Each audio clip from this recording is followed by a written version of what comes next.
CNBC आवाज़ मुतला दोस्तों studio में आपका स्वागत है।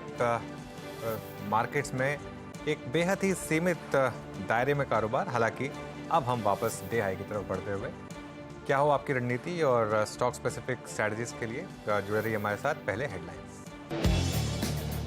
नया शिखर बनाने के बाद बाजार में बेहद सीमित दायरे में कामकाज। निफ्टी में सिर्फ 60 और बैंक निफ्टी में 250 पॉइंट्स की रेंज। मिड कैप में लगातार तीसरे दिन रिकवरी। ऑटो शेयरों में आज फराटा रफ्तार। बैंक ऑफ अमेरिका की बुलिश रिपोर्ट के बाद 5% ज्यादा उछाल के साथ बजाज ऑटो बना टॉप गेनर। साथ ही Hero motor corp, Tata motors, TVS और आयशर में भी जोरदार तेजी कायम।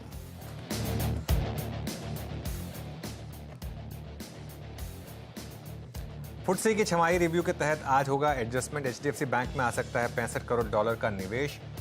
शेयर करीब 1% ऊपर।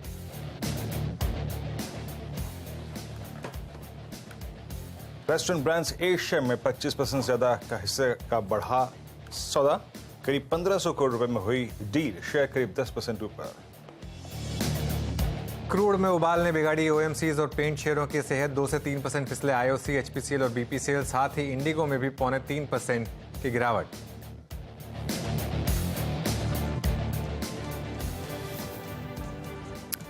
ओके, चलिए फिर बात करेंगे मार्केट की, स्टॉक्स की, स्ट्रैटेजीज लेंगे और बहुत कुछ डिस्कस करेंगे। इंटरग्लोब 3% नीचे, आज 2400 के नीचे। निफ्टी एक बार फिर डे हाई की ट्रेजेक्टरी में आता हुआ 20,173 इस समय निफ्टी पर। तो ठीक है, मार्केट में थोड़ा सा एक स्टेबिलिटी है। स्टेबल सेशन कहूँगा मैं से आज, इससे ज़्यादा कुछ भी नहीं। Stable day basically. Major indices के लिए खासतौर से सब डिसेंट गेंस के साथ ट्रेड कर रहे हैं। वॉलेटिलिटी मिड कैप में वापस आई है, लेकिन मिड कैप इंडेक्स इनफैक्ट आज दिन में एक बार के लिए रेड में भी आ गया था। तो ये एक थोड़ा सा मामला यहाँ पर आपको दिखाई देगा कि हल्का सा रेड में। लेकिन ठीक है, बैंक निफ्टी में हायर लेवल पर थोड़ी रेजिस्टेंस है, ऑल टाइम हाई के आसपास। लेकिन ओवरऑल मामला ठीक ठाक ही है, कोई दिक्कत नहीं है। Viru, good afternoon. Good afternoon Anuj. और जी हाँ, ओवरऑल मामला ठीक है अनुज। निफ्टी अभी भी डे हाई की ट्रेजेक्टरी को टच करता हुआ। बैंक निफ्टी हल्का सा वो जो प्रीवियस हाईज हैं, ऑल टाइम हाई करीब 46,360, वो थोड़ा सा उससे शायद था, थोड़ा सा उससे शर्मा रहा था। पर अनुज, एक कलेक्टिव कंट्रीब्यूशन है। Look at Nifty IT, Nifty bank, mid caps, auto. ये तड़का यही कहता है, ये कलेक्शन, ये कंट्रीब्यूशन यही कहता है कि मतलब कमिटेड रहिए लॉन्ग साइड पे, निफ्टी बैंक पे फॉर दिस क्लोजिंग।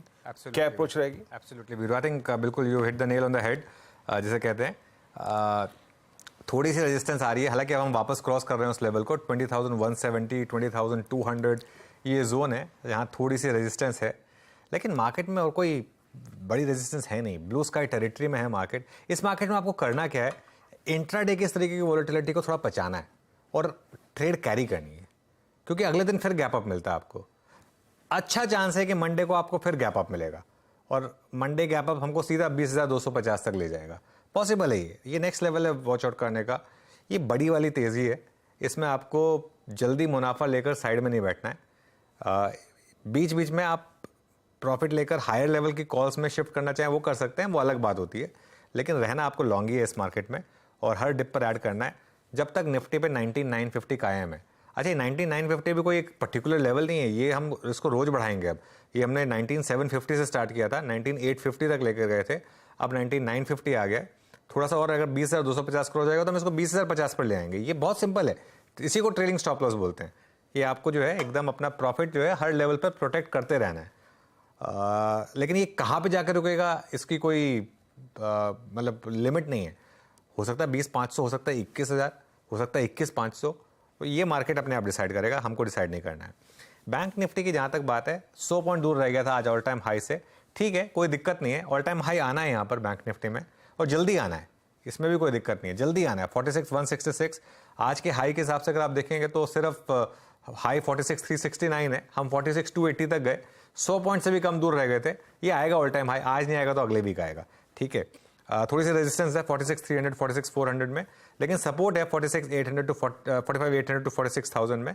तो बाय ऑन डिप्स, यही स्ट्रैटेजी वीरू रहने वाली है। लेकिन एफएनओ में क्या समरी बनी? जी अनुज, 3-4 स्टॉक्स हैं जो कि मेरे को काफी इंप्रेस कर रहे हैं। इंडस्ट्रीज डे हाई की ट्रैजेक्टरी में है, अभी भी ट्रेड कर रहे हैं। एमएनएम जिसको लेके हम कल भी बातचीत कर रहे थे, आज ऑटो सेक्टर में काफी स्ट्रॉन्ग मूव है। एमएनएम अब आपकी स्क्रीन पर जो आएगा, पिछले 1 घंटे में बहुत स्ट्रॉन्ग स्विंग दिया है और सुबह मैंने माना से ये आउटलुक लिया भी था, is now at all time high 1608। आज ऑटो का दिन वैसे भी था, कोई बहुत बड़ा ये इसमें कोई आइडेंटिफाई करने वाली बात नहीं है, लेकिन ये चार्ट अभी भी एक फ्लैग का ब्रेकआउट दे रहा है। अभी भी याद रखिएगा 1614 पे जो फ्यूचर्स हैं आपकी स्क्रीन पे, ये फ्लैग का फॉर्मेशन ऑलमोस्ट अप्रैल 2013 से अब तक का परसिस्ट करता है।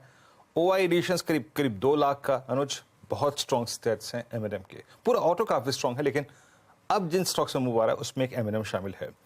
मैं यहाँ पे एक बार जुबिलेंट फूड्स को इंक्लूड करना चाहूंगा। आज एक बार फिर से लग रहा है कि एक सेकेंड मूव के लिए, फर्स्ट मूव में ये स्टॉक आया था करीब करीब 460 से 510 की ट्रैजेक्टरी में, 520 की ट्रैजेक्टरी में, लेकिन अब प्रिपेयर कर रहा है अपने आप को। देखिए मैं स्क्रीन पे भाव भी लिख रहा हूँ, इनफैक्ट 532 क्लोजिंग मॉनिटर करूंगा इसको।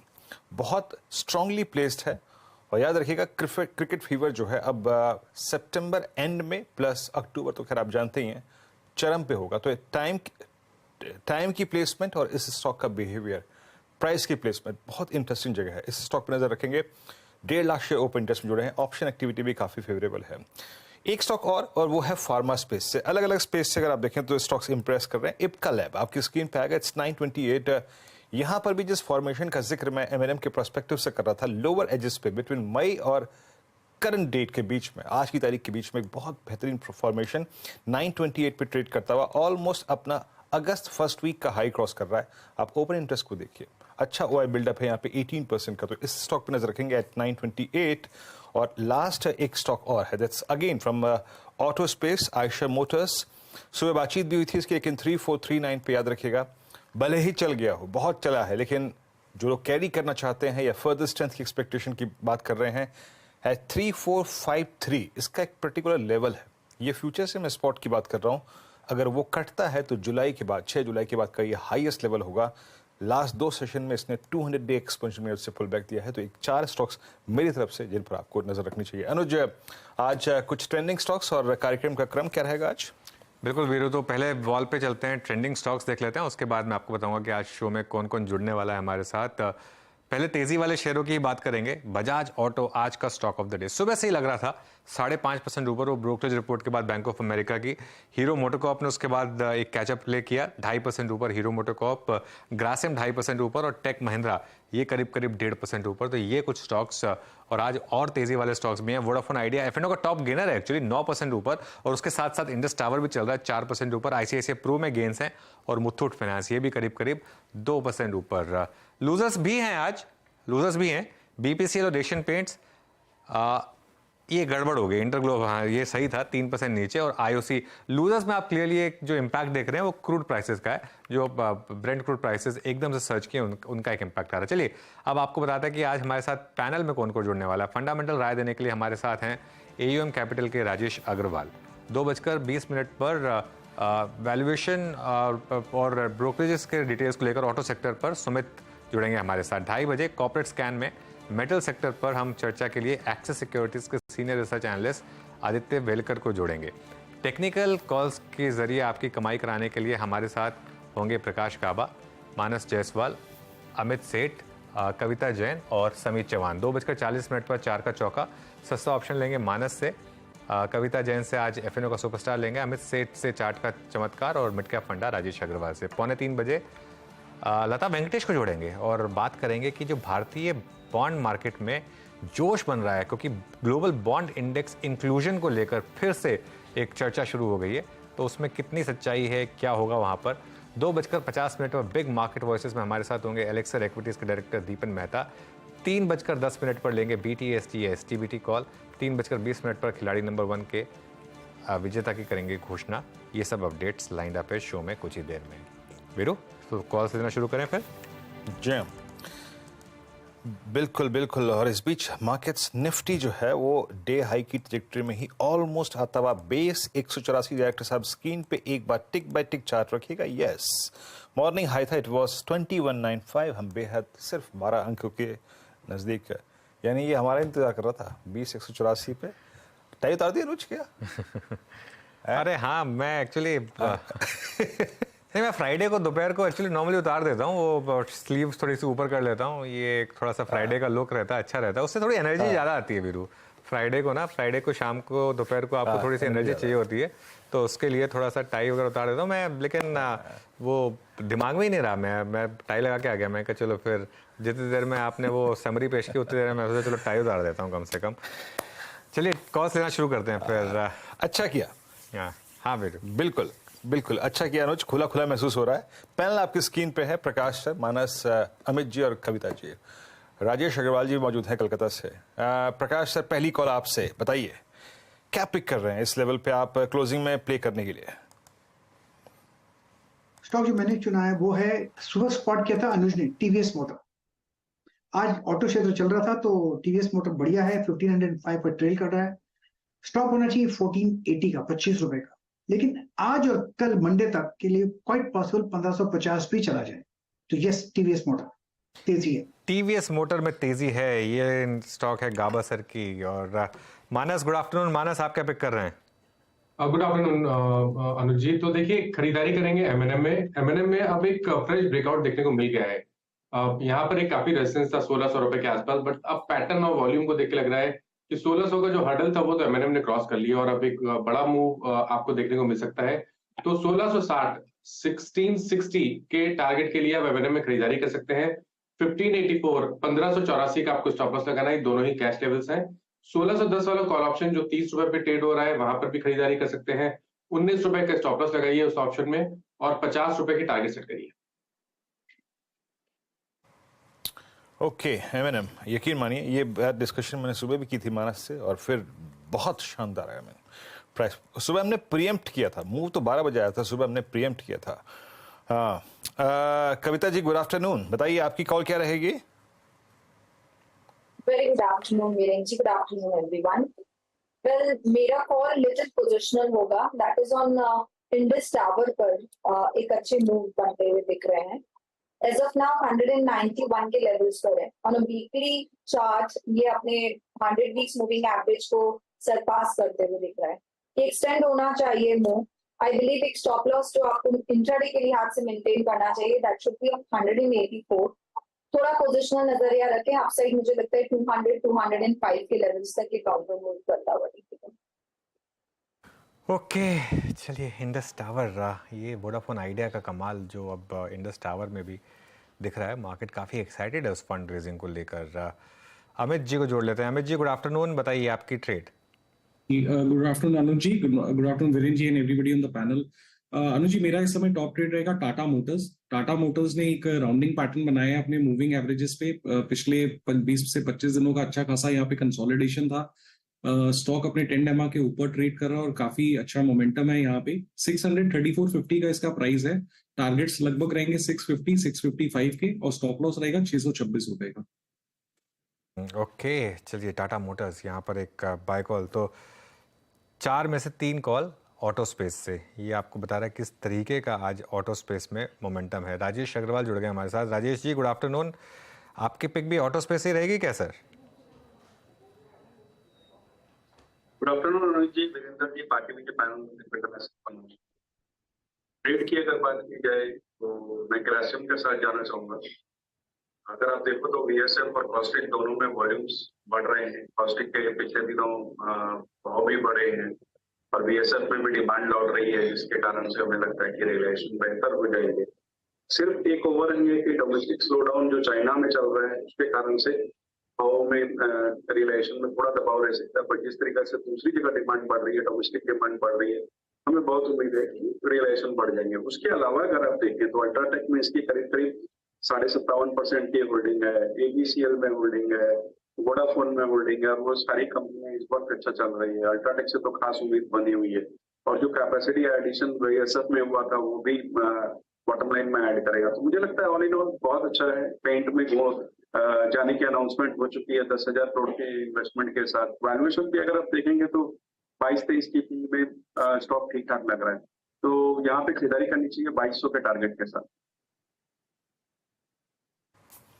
ओके, ग्रासिम 1976 पे आपका ये बाय है और बहुत बेहतरीन अव्वल दर्जे का चार्ट यहाँ पर है। राजेश अग्रवाल जी, आज ऑटो ये दिन ऑटो का है और उसमें भी हमने सुबह से 2-3 काउंटर्स में डेडिकेटेड डिस्कशन किया था। टाटा मोटर्स एट 635 ये अपने करियर के बेस्ट जोन में ट्रेड कर रहा है सर। एक ज़माने में इनके कुछ ऐसे प्रोडक्ट्स हुआ करते थे जिनके प्रेजेंस और जिनके नंबर्स को लेके कभी टाटा मोटर्स को सोचना नहीं पड़ता था। आपको याद होगा टाटा सूमो, इंडिका उसके बाद आई। ऑल्दो आज की तारीख में आप इसे ग्लोबल प्लेयर देखते हैं, जैगुआर लैंड रोवर के नाम से जानते हैं, उसके कारोबार के लिए ज़्यादा तवज्जो देते हैं। लेकिन कल जो नेक्सॉन का लॉन्च था और जो जिस प्रकार के नेक्सॉन नंबर्स जनरेट कर रही है इनके लिए, आपका व्यू टाटा मोटर्स पे क्या है इस वक्त और इस प्रोडक्ट को कितना मार्केट से रिस्पांस अच्छा मिल रहा है और आपका प्राइस आगे टाटा मोटर्स से? देखिए, हम बुलिश हैं स्टॉक पे। वैसे हमने लगातार ये कहा है कि ऑटो में हमारी पहली पसंद मारुति 4 व्हीलर में और बजाज ऑटो 2 व्हीलर में है, बट टाटा मोटर्स में भी हम बुलिश हैं। ऐसा नहीं है कि हमारी रडार पे नहीं है। नेक्सॉन जैसे आपने कहा अच्छी तरीके से बाजार में लिया है। दूसरे अगर आप देखो तो जो ईवी स्पेस में ये जा रहे हैं वो भी अपने आप में एक बहुत अच्छा रिस्पांस मिल रहा है। दूसरे जो टाटा मोटर डीवीआर का है, इनके साथ वो जो अरेंजमेंट कॉर्पोरेट अनाउंसमेंट हुआ है उससे भी फर्क पड़ रहा है वैल्यूएशन पे। मुझे लगता है अगर कोई मध्यम से लंबी अवधि तक स्टॉक को पकड़ के रखता है, करीब मध्यम लंबी अवधि से मैंने मतलब 2 से 3 क्वार्टर है, तो मुझे आश्चर्य नहीं होगा कि स्टॉक 750-760 तक चला जाए। इस वक्त अगर कहा जाए तो मुझे लगता है कि शॉर्ट टर्म में भी ये स्टॉक 660-670 तक आने वाले वीक में जा सकता है, बट ये बहुत शॉर्ट टर्म की बात है। मैं थोड़ा सा इस बात पे जोर दूंगा कि थोड़ी लंबी अवधि के लिए स्टॉक को रखा जाए। जी, 670 का एक शॉर्ट टर्म प्रोस्पेक्टिव आपका है और सुबह से काफ़ी डेडिकेटेड डिस्कशन इस पे हुआ भी है, डे हाई की ट्रैजेक्टरी मार्केट ट्रेड करता हुआ है। मीनवाइल जहाँ पे एक्शन है, अभी मैंने कुछ देर पहले एक स्टॉक का जिक्र किया था, दैट वाज इप्का लैब। जरा इसका एक बार टिप चार्ट लिखाइए। इट्स 932.35। अभी जब मैं डिस्कशन कर रहा था इसकी समरी का तो अप्रॉक्सीमेटली उस वक्त था 929 पे। एक टिक में ये डे हाई पर आके खड़ा हो गया। मैं इसका जिक्र इसलिए यहाँ पे कर रहा हूँ कि एक पॉइंट है इसका और वो है अगस्त 11 का और वो हाई है 945। नजर रख के चलिएगा, मूव आ रहा है इस स्टॉक में। बट एग्जैक्टली इस टाइम स्क्रीन किसकी प्रेजेंस फील कर रही है वो है एक्सिस बैंक। मानस एक्सिस बैंक को देखिएगा 1026.40 all time high for axis bank. अभी इसको कैसे ट्रेड करना चाहिए? जो लॉन्ग हैं उनके लिए प्रतिक्रिया, उनका ट्रेडिंग स्टॉप लॉस और नए टारगेट्स आपके। तो देखिए पैटर्न बहुत पॉजिटिव है। वीकली चार्ट पे ऑलरेडी स्टॉक ने ब्रेकआउट दे दिया है। डेली चार्ट पे higher tops higher bottoms clearly दिख रहे हैं। तो करंट लेवल्स पे भी एक्सिस बैंक में आप खरीदारी कर सकते हैं अगर आपने अभी तक खरीदारी नहीं की है तो। आई थिंक अगर करंट लेवल्स पे खरीदारी कर रहे हैं तो आपको 1014 के नीचे आपको स्टॉप लॉस लगाना है और 1050 के टारगेट सेट करने हैं एक्सिस बैंक पे। ऑप्शन में भी आप ट्रेड ले सकते हैं। जो 1030 वाला कॉल ऑप्शन 13 रुपए पे ट्रेड हो रहा है, वहां पर आप खरीदारी करिए, 9 रुपए का स्टॉप लॉस लगाइए और 22 रुपए के टारगेट सेट करिए। ओके, चलिए सेंसेक्स को देखते हैं एक बार। आज सेंसेक्स की भी एक्सपायरी है। बहुत लोग कहते हैं कि हम सेंसेक्स की एक्सपायरी पर इतना ध्यान नहीं देते हैं, तो आज से दिया करेंगे। सेंसेक्स की एक्सपायरी पे भी ध्यान देंगे और सेंसेक्स की एक्सपायरी है। सेंसेक्स इस समय ट्रेड कर रहा है 67,800 पर और ऑप्शंस काफ़ी एक्टिव है। इनफैक्ट मैं देख रहा था 67,900 की कॉल में करीब 75 लाख शेयर्स का वॉल्यूम, नहीं 7 करोड़ का वॉल्यूम हो चुका है। 7 करोड़ का वॉल्यूम हो चुका है इसमें। आई थिंक वो हमारे सिस्टम में होंगी नहीं कॉल्स। ये इसको अगले फ्राइडे से ऐड कराएंगे क्योंकि ये डिस्कस करना ज़रूरी है यहाँ पर। और इवन 67-800 की कॉल में भी 6.5 करोड़ शेयर्स का आज वॉल्यूम हुआ है। तो काफ़ी वॉल्यूम हो रहे हैं इनफैक्ट इन सब स्ट्राइक्स में। कोई ट्रेड करता है कि हमारे यहाँ पर सेंसेक्स ऑप्शंस? अगर हमारे पैनल को ज़रा स्क्रीन पर दिखाइए एक बार। अगर आप में से कोई ट्रेड कर रहा हो तो प्लीज़ ज़रा हैंड रेज करिएगा ताकि हम एक उस पर कॉल ले सकें। वैसे मुझे लगता नहीं कि कोई वीकली ऑप्शन सेंसेक्स के ट्रेड कर रहा है यहाँ पर। सब निफ्टी और बैंक निफ्टी में ही ट्रेडिंग हो रही है, लेकिन यहाँ पर वॉल्यूम्स ऑफ लेट काफ़ी पिकअप हुए हैं। खैर एनीवे इस पर आएंगे, बात करेंगे, लेकिन अभी के लिए काम करते हैं, एक सेक्टर की बात करते हैं, ऑटोज़। क्लियरली आज का सेक्टर ऑफ द डे और आज शानदार तेज़ी आप देख रहे हैं। ऑटो इंडेक्स 1% से ज़्यादा ऊपर है और उसके अलावा आपने देखा ही आज का टॉप गेनर बजाज ऑटो। तो ऑटोज़ पर क्यों बुलिश हैं ब्रोकरेज हाउसेस, इसके लिए सुमित के पास चलते हैं। सुमित, पहले तो ये बताएं कि आज किन किन कंपनियों पर पॉजिटिव रिपोर्ट आई? तो आज बेसिकली यश फ्लेवर है। आज ऑटो चाहे वो 2 व्हीलर हो, 4 व्हीलर हो, एंसिलरी हो, सब में खरीदारी देखने को मिल रही है। तो अलग अलग जो कंपनीज हैं उनके ऊपर ब्रोकरेज की व्यूज आ रहे हैं। शुरुआत करूंगा आज के स्टार से, यानी कि बजाज ऑटो के साथ, जहां पर 5% की तेजी, 1.5 लाख करोड़ की मार्केट कैप बजाज ऑटो ही पहुंच गई और एक अच्छी तेजी यहाँ पर देखने को मिल रही है। बैंक ऑफ अमेरिका सिक्योरिटीज की एक न्यूट्रल रेटिंग के साथ, न्यूट्रल से बढ़ाकर बाय रेटिंग के साथ एक बाय रिपोर्ट आई है और टारगेट्स भी उन्होंने बढ़ाए हैं और 5550 के आसपास के टारगेट्स किए हैं। उनका ये मानना है कि कंपनी की जो ग्रोथ ट्रेजेक्टरी वो बढ़िया है, ना केवल डोमेस्टिक फ्रंट पर बल्कि एक्सपोर्ट फ्रंट पर भी कंपनी के नंबर्स अच्छे आ सकते हैं और जो ट्रायम्फ है वो कंपनी के लिए आगे चल के अच्छे वंडर्स क्रिएट कर सकती है। एफआई अगले 3 साल में करीब 14 से 15% की ग्रोथ रेवेन्यूज फ्रंट पे यहाँ पर देखने को मिल सकती है और एक्सपोर्ट और ईवी ये कंपनी के लिए एक री रेटिंग कैंडिडेट के तौर पर सामने आ सकते हैं। तो बजाज ऑटो पे इसलिए उन्होंने 5550 के टारगेट दिए हैं। टाटा मोटर्स के ऊपर 786 के टारगेट्स के लिए नोमुरा की तरफ से एक रिपोर्ट आई है। रीसेंट नेक्सन लॉन्च के बाद उन्होंने ये रिपोर्ट निकाली है। उनका ये कहना है कि चैनल चेक ये बताते हैं कि एक स्ट्रांग डिमांड टाटा मोटर्स में देखने को मिलेगी। नेक्सन की डिमांड है तो वो टाटा मोटर्स के लिए कामकाज करेगी। 23 सितंबर से इसकी बुकिंग शुरू हो रही है और क्योंकि बुकिंग फेस्टिव टाइम से शुरू हो रही है तो ये कंपनी के लिए एक अच्छी ड्राइविंग फोर्स फेस्टिव के लिए लेकर आ सकती है। इसीलिए बाय साइड की रेटिंग है, 786 रुपए के टारगेट्स हैं। और एक M&M पर रिपोर्ट आई है CLSA की, 1898 रुपए के टारगेट्स के लिए उन्होंने खरीदारी की राय दी है। उनका कहना है कि क्योंकि सेमीकंडक्टर का शॉर्टेज खत्म हो गया है, डिमांड ऑलरेडी इंटैक्ट थी, सप्लाई भी अब सुचारू रूप से चलना शुरू हो गई है, तो वो कंपनी के लिए आगे चल के एक अच्छी ग्रोथ ट्रेजेक्टरी क्रिएट कर सकती है। SUVs प्रोडक्शन की जो गाइडेंस है वो उन्होंने मेंटेन रखी है और उनका ये भी कहना है कि क्योंकि जो 15 से लेकर 20% के आसपास की कंसोलिडेटेड रेवेन्यू ग्रोथ का एक अनुमान वो लगा रहे हैं, तो इसीलिए CLSA ने भी यहाँ पर एक बाय साइड की रेटिंग रखी है और करीब करीब 1900 रुपए के टारगेट्स वो यहाँ पे अज्यूम कर रहे हैं। ओके, चलिए, तो ये तो ब्रोकरेज रिपोर्ट्स की बात हो गई, लेकिन इसके अलावा एक 2 व्हीलर स्पेस में एग्जैक्टली सुमित, वहां पर क्या पिक्चर निकल कर आ रही है? देखिए, 2 व्हीलर स्पेस एक बड़ी इंटरेस्टिंग जंक्चर पे पहुंच गया है यहाँ पर, क्योंकि हीरो मोटोकॉर्प में अभी भी हायर लेवल से बिकवाली है, TVS ऑल टाइम हाई पर है, बजाज ऑटो अपने ऑल टाइम हाई पर कामकाज कर रहा है। तो अब एक कंपैरिजन आपकी स्क्रीन पर आएगा किस तरह की सिचुएशंस पूरे स्पेस में देखने को मिल रही है। दरअसल ये मार्केट कैप है तीनों कंपनियों की, हीरो मोटोकॉर्प, बजाज ऑटो और TVS मोटर, जिसमें लीड करता है ऑब्वियस सी बात है बजाज ऑटो, करीब 1.5 लाख करोड़ की मार्केट कैप, 70,000 करोड़ की मार्केट कैप है TVS मोटर की और देश की दुनिया की सबसे बड़ी जो 2 व्हीलर कंपनी है हीरो मोटोकॉर्प वो करीब 62,000 करोड़ रुपए के आसपास की है। ये एनुअल बिक्री गाड़ियां कितनी पर यूनिट के हिसाब से गाड़ियां बेचते हैं तो 53 लाख गाड़ियां बेचता है हीरो मोटोकॉर्प, बजाज ऑटो करीब 40 लाख और 36 लाख गाड़ियां बेचता है TVS मोटर। हालांकि प्रीमियम सेगमेंट बजाज के पास है, रेगुलर सेगमेंट हीरो मोटोकॉर्प के पास है। मुनाफे के लिहाज से हीरो मोटोकॉर्प करीब 35,000 करोड़ का मुनाफा कमाता है एक साल में, बजाज ऑटो करीब 36,000 करोड़ और 32,000 करोड़ रुपए के आसपास का मुनाफा कमाता है TVS मोटर्स। मार्जिन के लिहाज से सबसे बेहतरीन, क्योंकि प्रीमियम सेगमेंट बजाज के पास है तो 18% के मार्जिन इनके पास है, इनके 3 व्हीलर की वजह से मार्जिन 13% है और 12% के आसपास के मार्जिन हीरो मोटोकॉर्प के हैं। लाइकवाइज कुछ और नंबर्स भी आपकी स्क्रीन पर आएंगे, ये फाइनेंशियल मैट्रिक्स है। 147 रुपए की EPS हीरो मोटोकॉर्प की, बजाज की 250 रुपए की EPS और TVS मोटर 31 के EPS पर। PE 20 के मल्टीपल में सबसे सस्ता स्टॉक अगर कोई 2 व्हीलर में अभी है तो वो है hero MotoCorp. Almost Bajaj all time high पर है लेकिन फिर भी बहुत महंगा नहीं है, 22 के मल्टीपल पे अभी भी कामकाज कर रहा है और ऑल टाइम हाई पे TVS मोटर है लेकिन वो 50 के मल्टीपल पे कामकाज करता हुआ दिखाई पड़ रहा है। डेट वाइज ऑलमोस्ट दोनों कंपनियां डेट फ्री हैं, हीरो मोटोकॉर्प भी और बजाज ऑटो भी, लेकिन TVS पे करीब करीब 22,000 करोड़ रुपए का डेट भी है। एक और इंटरेस्टिंग नंबर इसके साथ मैं जोड़ना चाहूंगा कि TVS मोटर के अलावा बजाज ऑटो के पास कैश बहुत है, तो 18% इनकी टोटल मार्केट कैप का हिस्सा बतौर इन्वेस्टमेंट वो रखते हैं। हीरो मोटोकॉर्प के केस में भी 18% है, यानी ये दोनों कंपनियां कैश रिच हैं कंपैरेटिवली TVS के, तो इनके पास फ्लेक्सिबिलिटी है फर्दर एक्विजिशंस को लेकर, एक्सपेंशन को लेकर। इस लिहाज से ज्यादा बेटर पोजीशन फंडामेंटल के लिहाज से अभी हीरो मोटोकॉर्प और बजाज ऑटो आपको दिखाई पड़ेंगे। ओके सुमित, बिल्कुल, बहुत बहुत शुक्रिया आपका।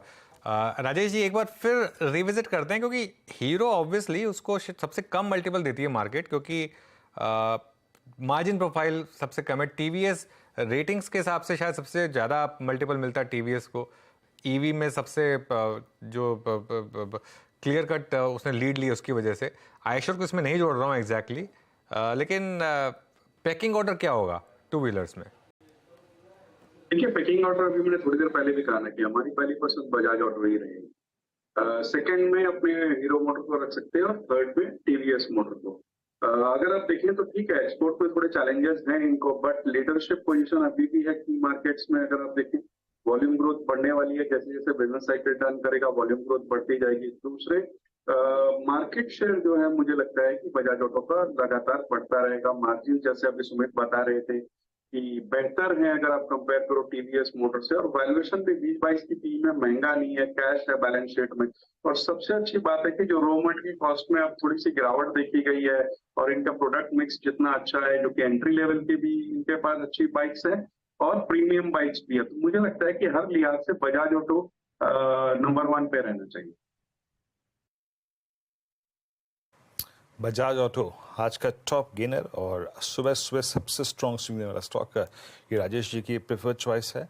भारतीय एयरटेल को रखिएगा स्क्रीन पे, इट्स 925.85। ये अब अपने करियर के, ये अपने पूरे ट्रेडिंग काल के सबसे सर्वोच्च रूप पे ट्रेड कर रहा है। मानस, इनफैक्ट अमित मैं आपका व्यू चाहूंगा। अब ये जो रीसेंट ब्रेकआउट आया है जो कि कल कंफर्म, परसों कंफर्म हुआ था 903 के ऊपर, उसका टारगेट कहां तक का ओपन है, और इस वक्त के लिए कोई ऑप्शन ट्रेड या फिर कोई कॉल जो आपको इंप्रेस कर रही हो? हमारे पास इस सीरीज में भी काफी समय बाकी है, आपका व्यू, कोई कॉल जो आपको इंप्रेस कर रही है इस वक्त अमित? वीरेन जी, पहले तो बहुत ही बेहतरीन स्ट्रक्चर है। स्टॉक ने एक ब्रेकआउट दिया था लगभग 850 के लेवल्स पे, 850 900 पे कई दिन इसने कंसोलिडेट किया। कई बार 900 के लेवल्स में इसने फेल किया अपना ब्रेकआउट, और फाइनली हमने देखा कि इस बार जो पुल बैक के बाद जो रैली आई है, that has comfortably cross the 900 levels, और उसके बाद the stock is in a blue sky territory. जिस हिसाब से इसका मोमेंटम है, मुझे लगता है कि अगर पोजिशनल व्यू किसी ने बनाना चाहे तो 970 980 के टारगेट्स पॉसिबल है। स्टॉप लॉस लगभग रखेंगे 900 रुपीज का।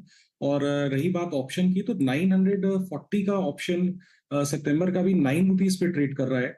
वो हम ले सकते हैं with stop loss of 4 rupees and a target of 17 rupees.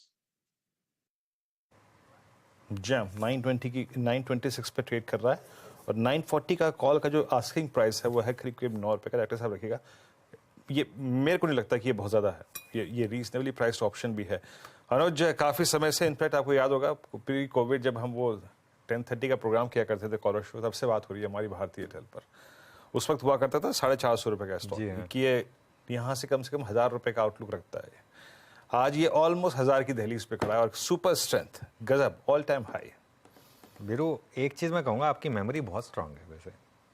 मतलब मैं सोच रहा था, मुझे पता नहीं कि आपको याद रहेगा या नहीं रहेगा कि एग्जैक्टली। और ये तो तब की बात है जब मैं CNBC TV 18 में था, और मैं मतलब वो सिर्फ यहाँ पर वो शो करने के लिए आता था। बिल्कुल 10:30 का शो किया था। हाँ बिल्कुल, 1000 से 1200 का हमारा एक व्यू था भारती पर कि ये इसमें आना चाहिए, और उस पर मैं एक लगातार पॉजिटिव रहा हूँ। इसमें बीच में एक बार रैली पंक्चर हुई थी जब प्रमोटर्स ने अपना हिस्सा बेचा था, वो 610 620 पर। उसके बाद काफ़ी समय तक वो वाला लेवल नहीं आया था। देखिए भारती में हो क्या रहा है, अब मैं आपको बताता हूँ। अब आपको याद भी नहीं होगा वीरू, खैर हमारे केस में तो हमारे कॉर्पोरेट प्लान होते हैं तो हमको मोबाइल बिल का पता नहीं चलता, लेकिन नॉर्मली घर पे तो होता ही है फाइबर वगैरह।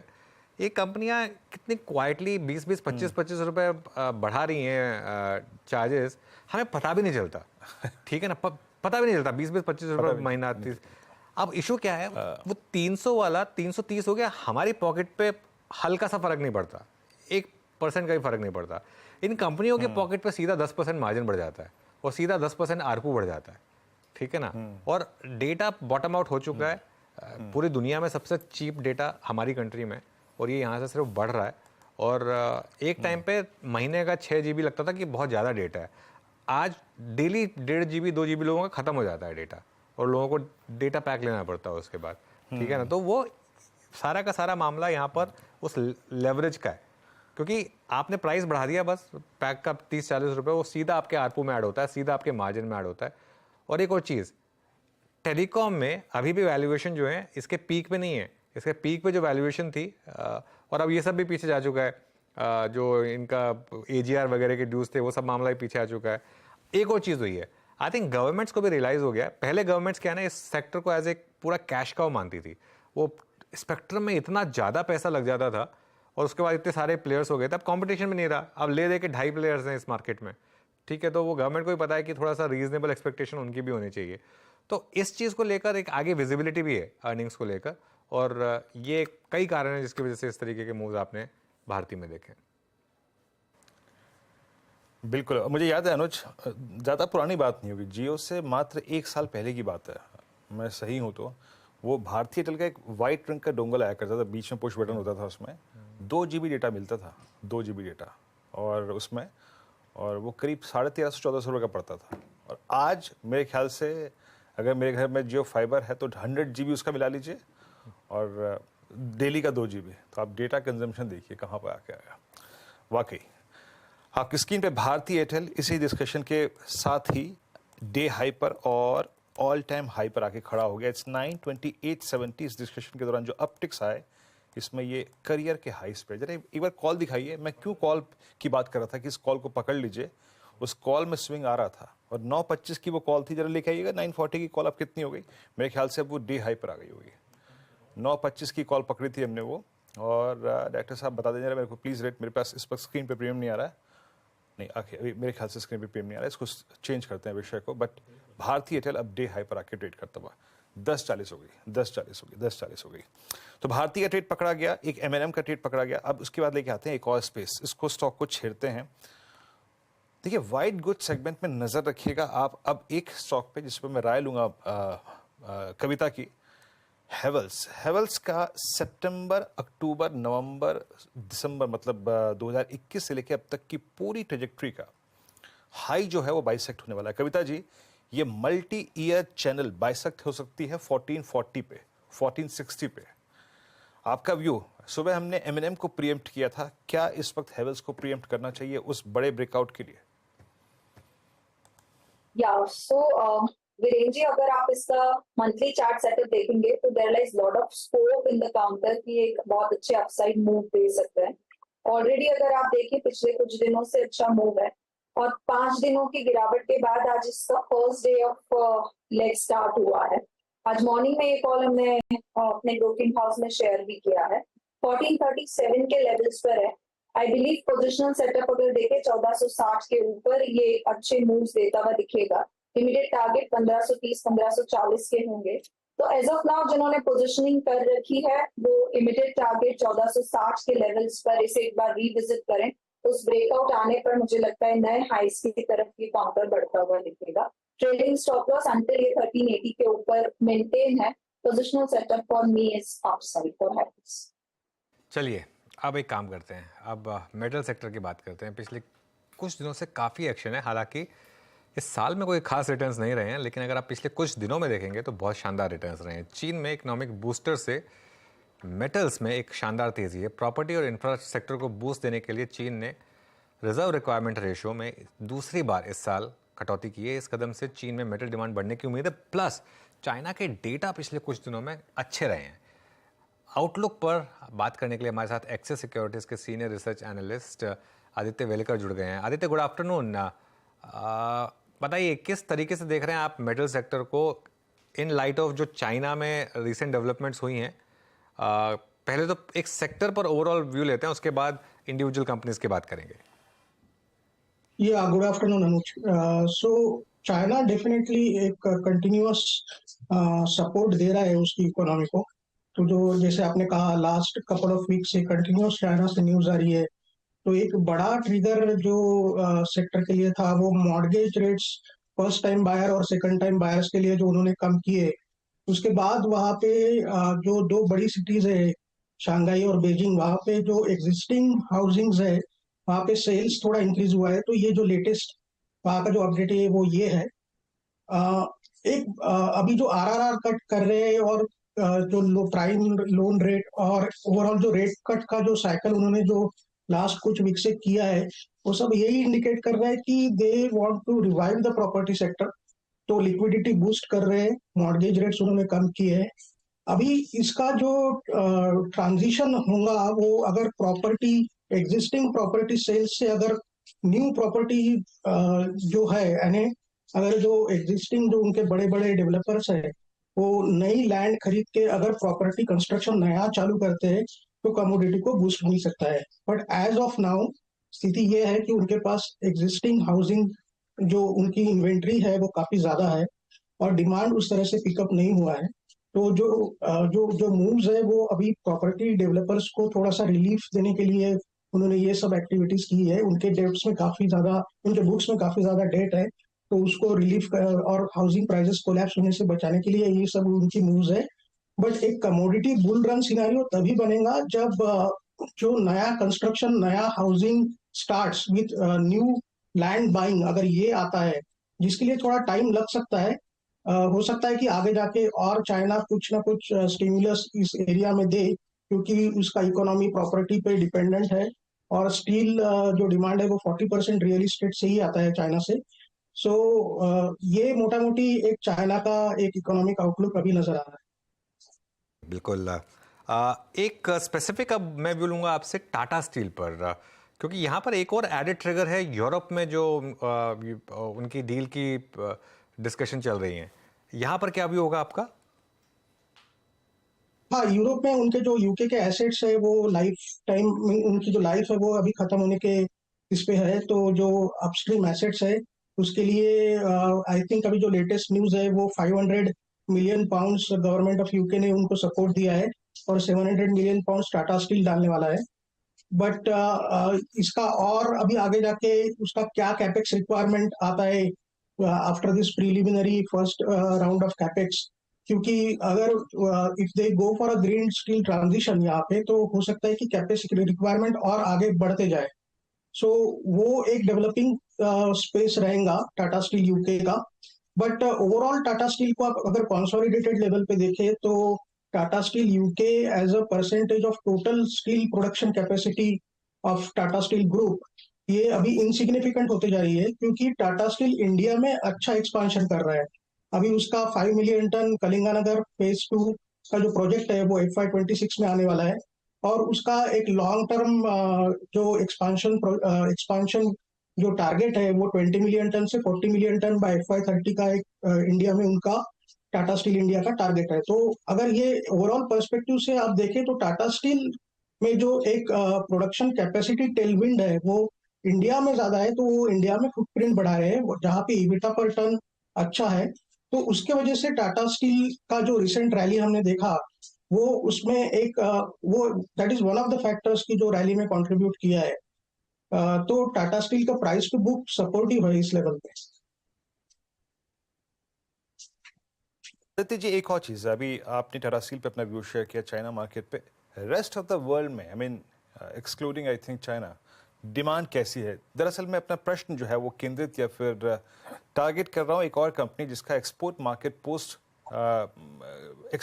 कोविड बहुत अच्छा रहा था, वो था JSPL। इन्होंने एक्सपोर्ट मार्केट में काफ़ी वॉल्यूम जनरेट किए थे और काफ़ी अपना डेट भी रिड्यूस किया था। JSPL पे आपका आउटलुक क्या है इस वक्त? एक्सपोर्ट मार्केट अभी थोड़ा वीक है यूरोप में, पर्टिकुलरली यूरोफर का जो आउटलुक है सेकंड हाफ के लिए, एक्सपोर्ट्स इतना अच्छा नहीं है। तो JSPL भी एक्सपांशन कर रहा है, 16 मिलियन टन 17 मिलियन टन तक उसका एक्सपांशन होने वाला है। उसमें लॉन्ग प्रोडक्ट्स का एक्सपोजर ज्यादा है, और लॉन्ग प्रोडक्ट्स प्राइसेस अभी रिसेंटली बढ़ी है, तो JSPL भी उसी की वजह से रैली हुआ है। बट अभी वैल्यूएशंस इस लेवल पे थोड़े से स्ट्रेच लग रहे हैं, और यहाँ से fresh long positions slightly tricky लग रही है, तो ये JSPL पे व्यू है फिलहाल।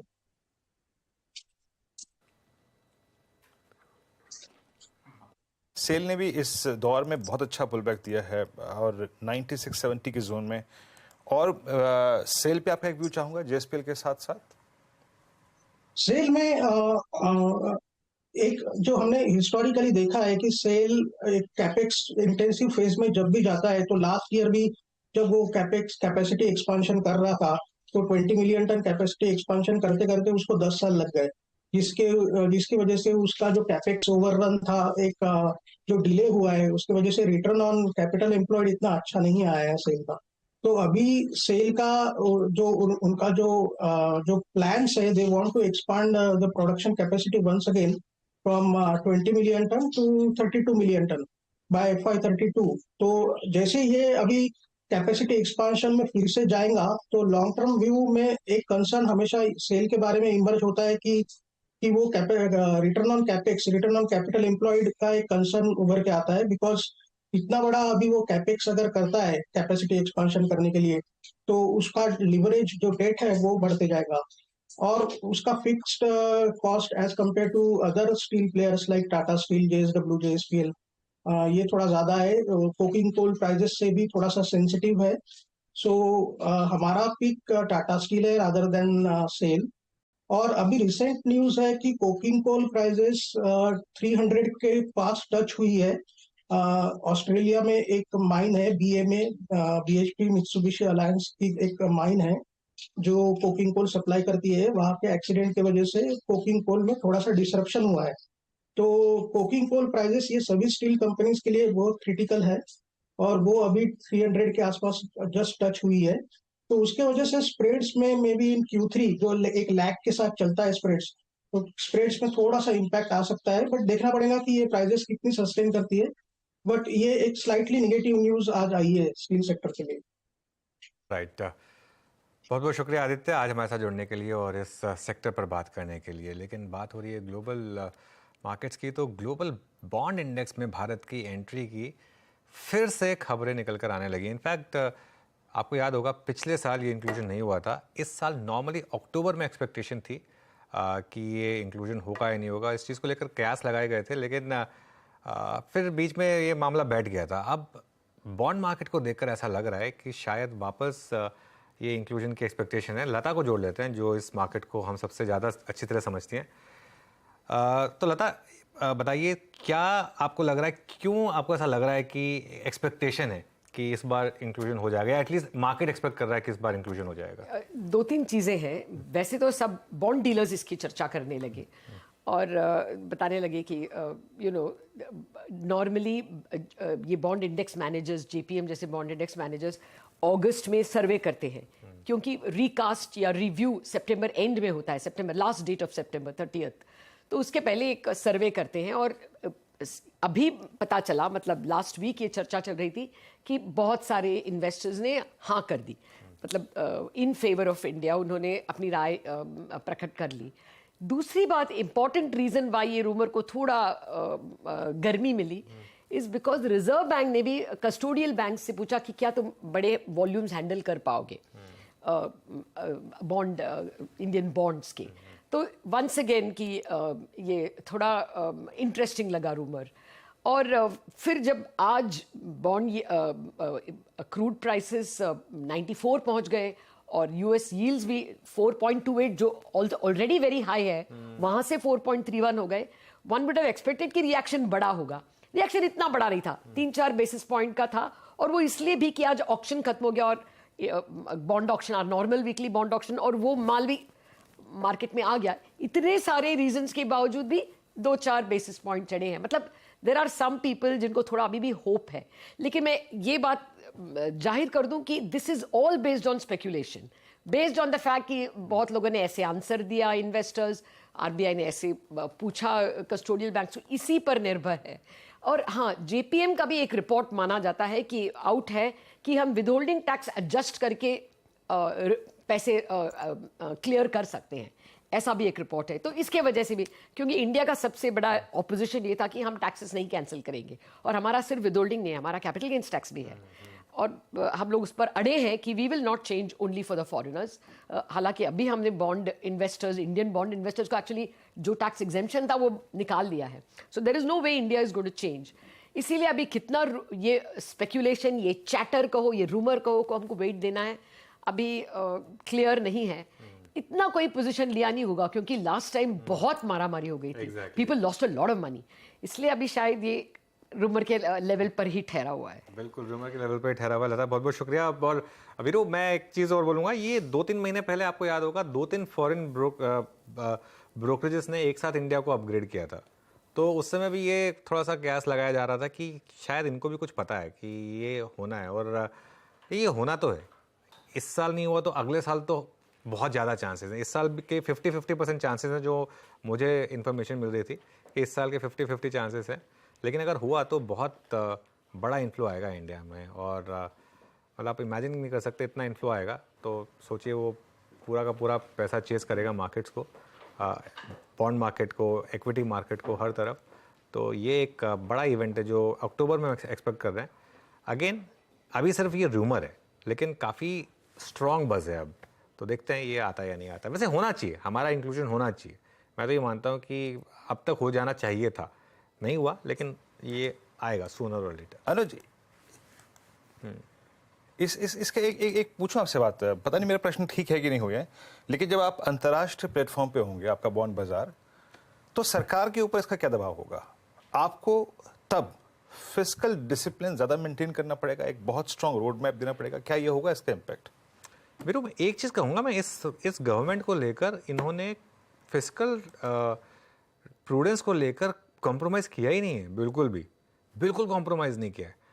और अभी भी अगर आप देखें तो इवन जो वो एलपीजी वाला भी कट हुआ था, वो भी एक मार्जिनल कट था, उसमें भी क्योंकि मार्जिन्स भी ऑयल मार्केटिंग कंपनीज ने ऑलरेडी काफ़ी बना लिए थे, इसकी वजह से भी एक रीज़न था।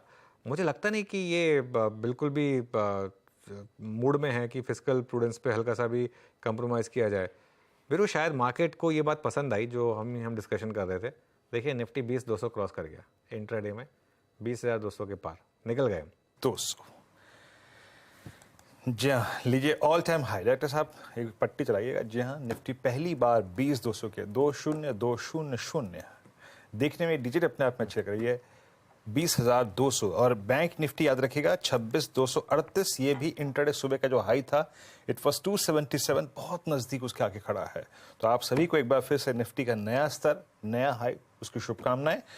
अच्छा मूव आता हुआ इंडिसेस पर डे हाई की ट्रैजेक्टरी मार्केट ट्रेड करते हुए। और इस बीच जरा प्लीज एक बार स्टॉक लेके आइएगा जिसको हमें मार्क करना काफी जरूरी है। That's I think state bank of India. Lower level से पुल बैक देखे अब इस वक्त अच्छे तरीके से प्रिपेयर करता अपने आप को एक मूव के लिए। मानस बहुत संक्षेप में रखिएगा, क्या एसबीआई ये जो लगभग कल 10:30 से एक नया मूव चल रहा है, सिर्फ बहुत छोटा सा रखिएगा क्योंकि मुझे थोड़ा इंडिसेस बात करूंगा मैं। एक स्क्रीन पे मूव आ रहा है इसलिए मैं आपसे बात कर रहा हूं। पिक करना चाहिए एसबीआई को इस वक्त, क्योंकि अब लग रहा है कि बैंक निफ्टी भी अपने प्रीवियस हाई को काटने के मूड में है। अगर आप 10 रुपए का रिस्क ले सकते हैं तो 589 के स्टॉप लॉस से स्टेट बैंक ऑफ इंडिया में खरीदारी करनी चाहिए। मेरा समझना है कि जो पहले का हाई 620 का था, स्टेट बैंक ऑफ इंडिया उसको बहुत ही जल्द टेस्ट कर सकता है। एसबीआई अच्छा मूव देता हुआ। और जितने भी स्टॉक्स हमने इस कार्यक्रम में जिसकी चर्चा करी जनाब, सारे के सारे डे हाई पे। इप्का लैब को देख लीजिए, आप बजाज ऑटो को देख लीजिए, उसके बाद आप जरा एक बार हेवल्स को लेके आइए टिक बाय टिक में। अभी मैंने कविता जी से डिस्कशन किया था, ये अब 1440 पे आके ट्रेड कर रहा है।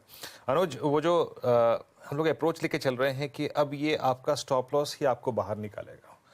अपना स्टॉप लॉस लगाइए, अपना एक रिस्क जोन डिटरमाइन कीजिए, पुट राइटर्स के कन्विक्शन जोन पे बिलीव कीजिए। अभी तक वो रणनीति काम कर रही है। मेरे ख्याल से अगर बैंक निफ्टी वो साइकोलॉजिकल लेवल, वो प्रीवियस हाई 46,360 निकाल ले तो मेरा प्रश्न ये होगा कि अगले स्विंग में कौन कौन से स्टॉक्स कंट्रीब्यूट कर सकते हैं। अगर आप देखें टेक्निकली अभी तक एचडीएफसी बैंक का कोई कंट्रीब्यूशन नहीं आया है, सिर्फ इसने लोअर लेवल से पुल बैक दिया है। तो उस वक्त रडार पे कौन कौन से स्टॉक्स होंगे जिनको चेस करना चाहिए? देखिए मैं तो 3-4 दिन से कह रहा हूँ, आज सुबह मैंने एक चीज़ बोली है, मुझे तो यहाँ से एचडीएफसी बैंक में कम से कम 10% की तेज़ी दिखाई देती है एचडीएफसी बैंक में। और मैं तो उसका सुबह पूरा रीज़न एक्सप्लेन कर रहा था कि एचडीएफसी बैंक में अगले महीने से जब वो आईसीआरआर का इम्पैक्ट खत्म हो जाएगा, इंक्रीमेंटल सीआरआर का वो इम्पैक्ट जब खत्म हो जाएगा, उसके बाद आप एचडीएफसी बैंक की अर्निंग्स ट्रेजेक्ट्री देखिएगा। अगले क्वार्टर की अर्निंग, इस क्वार्टर की नहीं, इस क्वार्टर का मतलब जो जुलाई अगस्त सितंबर है उसके नहीं, अक्टूबर नवंबर दिसंबर का जो क्वार्टर है उसकी अर्निंग्स शायद एचडीएफसी बैंक के इतिहास की सबसे अच्छी अर्निंग्स होंगी। ठीक है ना? और चला नहीं है ये स्टॉक बिल्कुल भी। इसकी जो वैल्यूएशन हुआ करती थी एक टाइम 4 टाइम्स ऊपर प्राइस टू बुक हुआ करती थी, अब तो 2.5 टाइम्स पर आ गया मेरे ख्याल से। तो जगह है यहाँ पर काफ़ी। और मुझे लग रहा है कि सबसे ज़्यादा अगर बैंक निफ्टी को लीड करेगा तो एचडीएफसी बैंक ही लीड करेगा। मेरे तो अब टारगेट जो बैंक निफ्टी पर ओपन हो रहे हैं वो 48,000 के हो रहे हैं। लोगों को ये टारगेट्स वाइल्ड लगते होंगे, लेकिन जब 4-5 महीने पहले हमने 45-46,000 के टारगेट्स बोले थे तब बैंक निफ्टी 40,000 पे था, तो क्या वाइल्ड है उसमें? 48,000 भी कोई वाइल्ड नहीं। और मैं तो कहता हूँ हो सकता है दिवाली से पहले आ जाए आपको 48,000 बैंक निफ्टी पर। एक बार अगर एचडीएफसी बैंक चलना शुरू कर देगा तो बचेगा क्या 48,000 आने में। और बिल्कुल आपने सही कहा, इस मार्केट में सिर्फ आपको स्टॉप लॉस बाहर निकालेगा। अच्छा एक और चीज़ मैं फिर कह रहा हूँ, यहाँ से भी लॉन्ग कैरी करिए आप निफ्टी बैंक निफ्टी पर। किस चीज़ का रिस्क है आपको?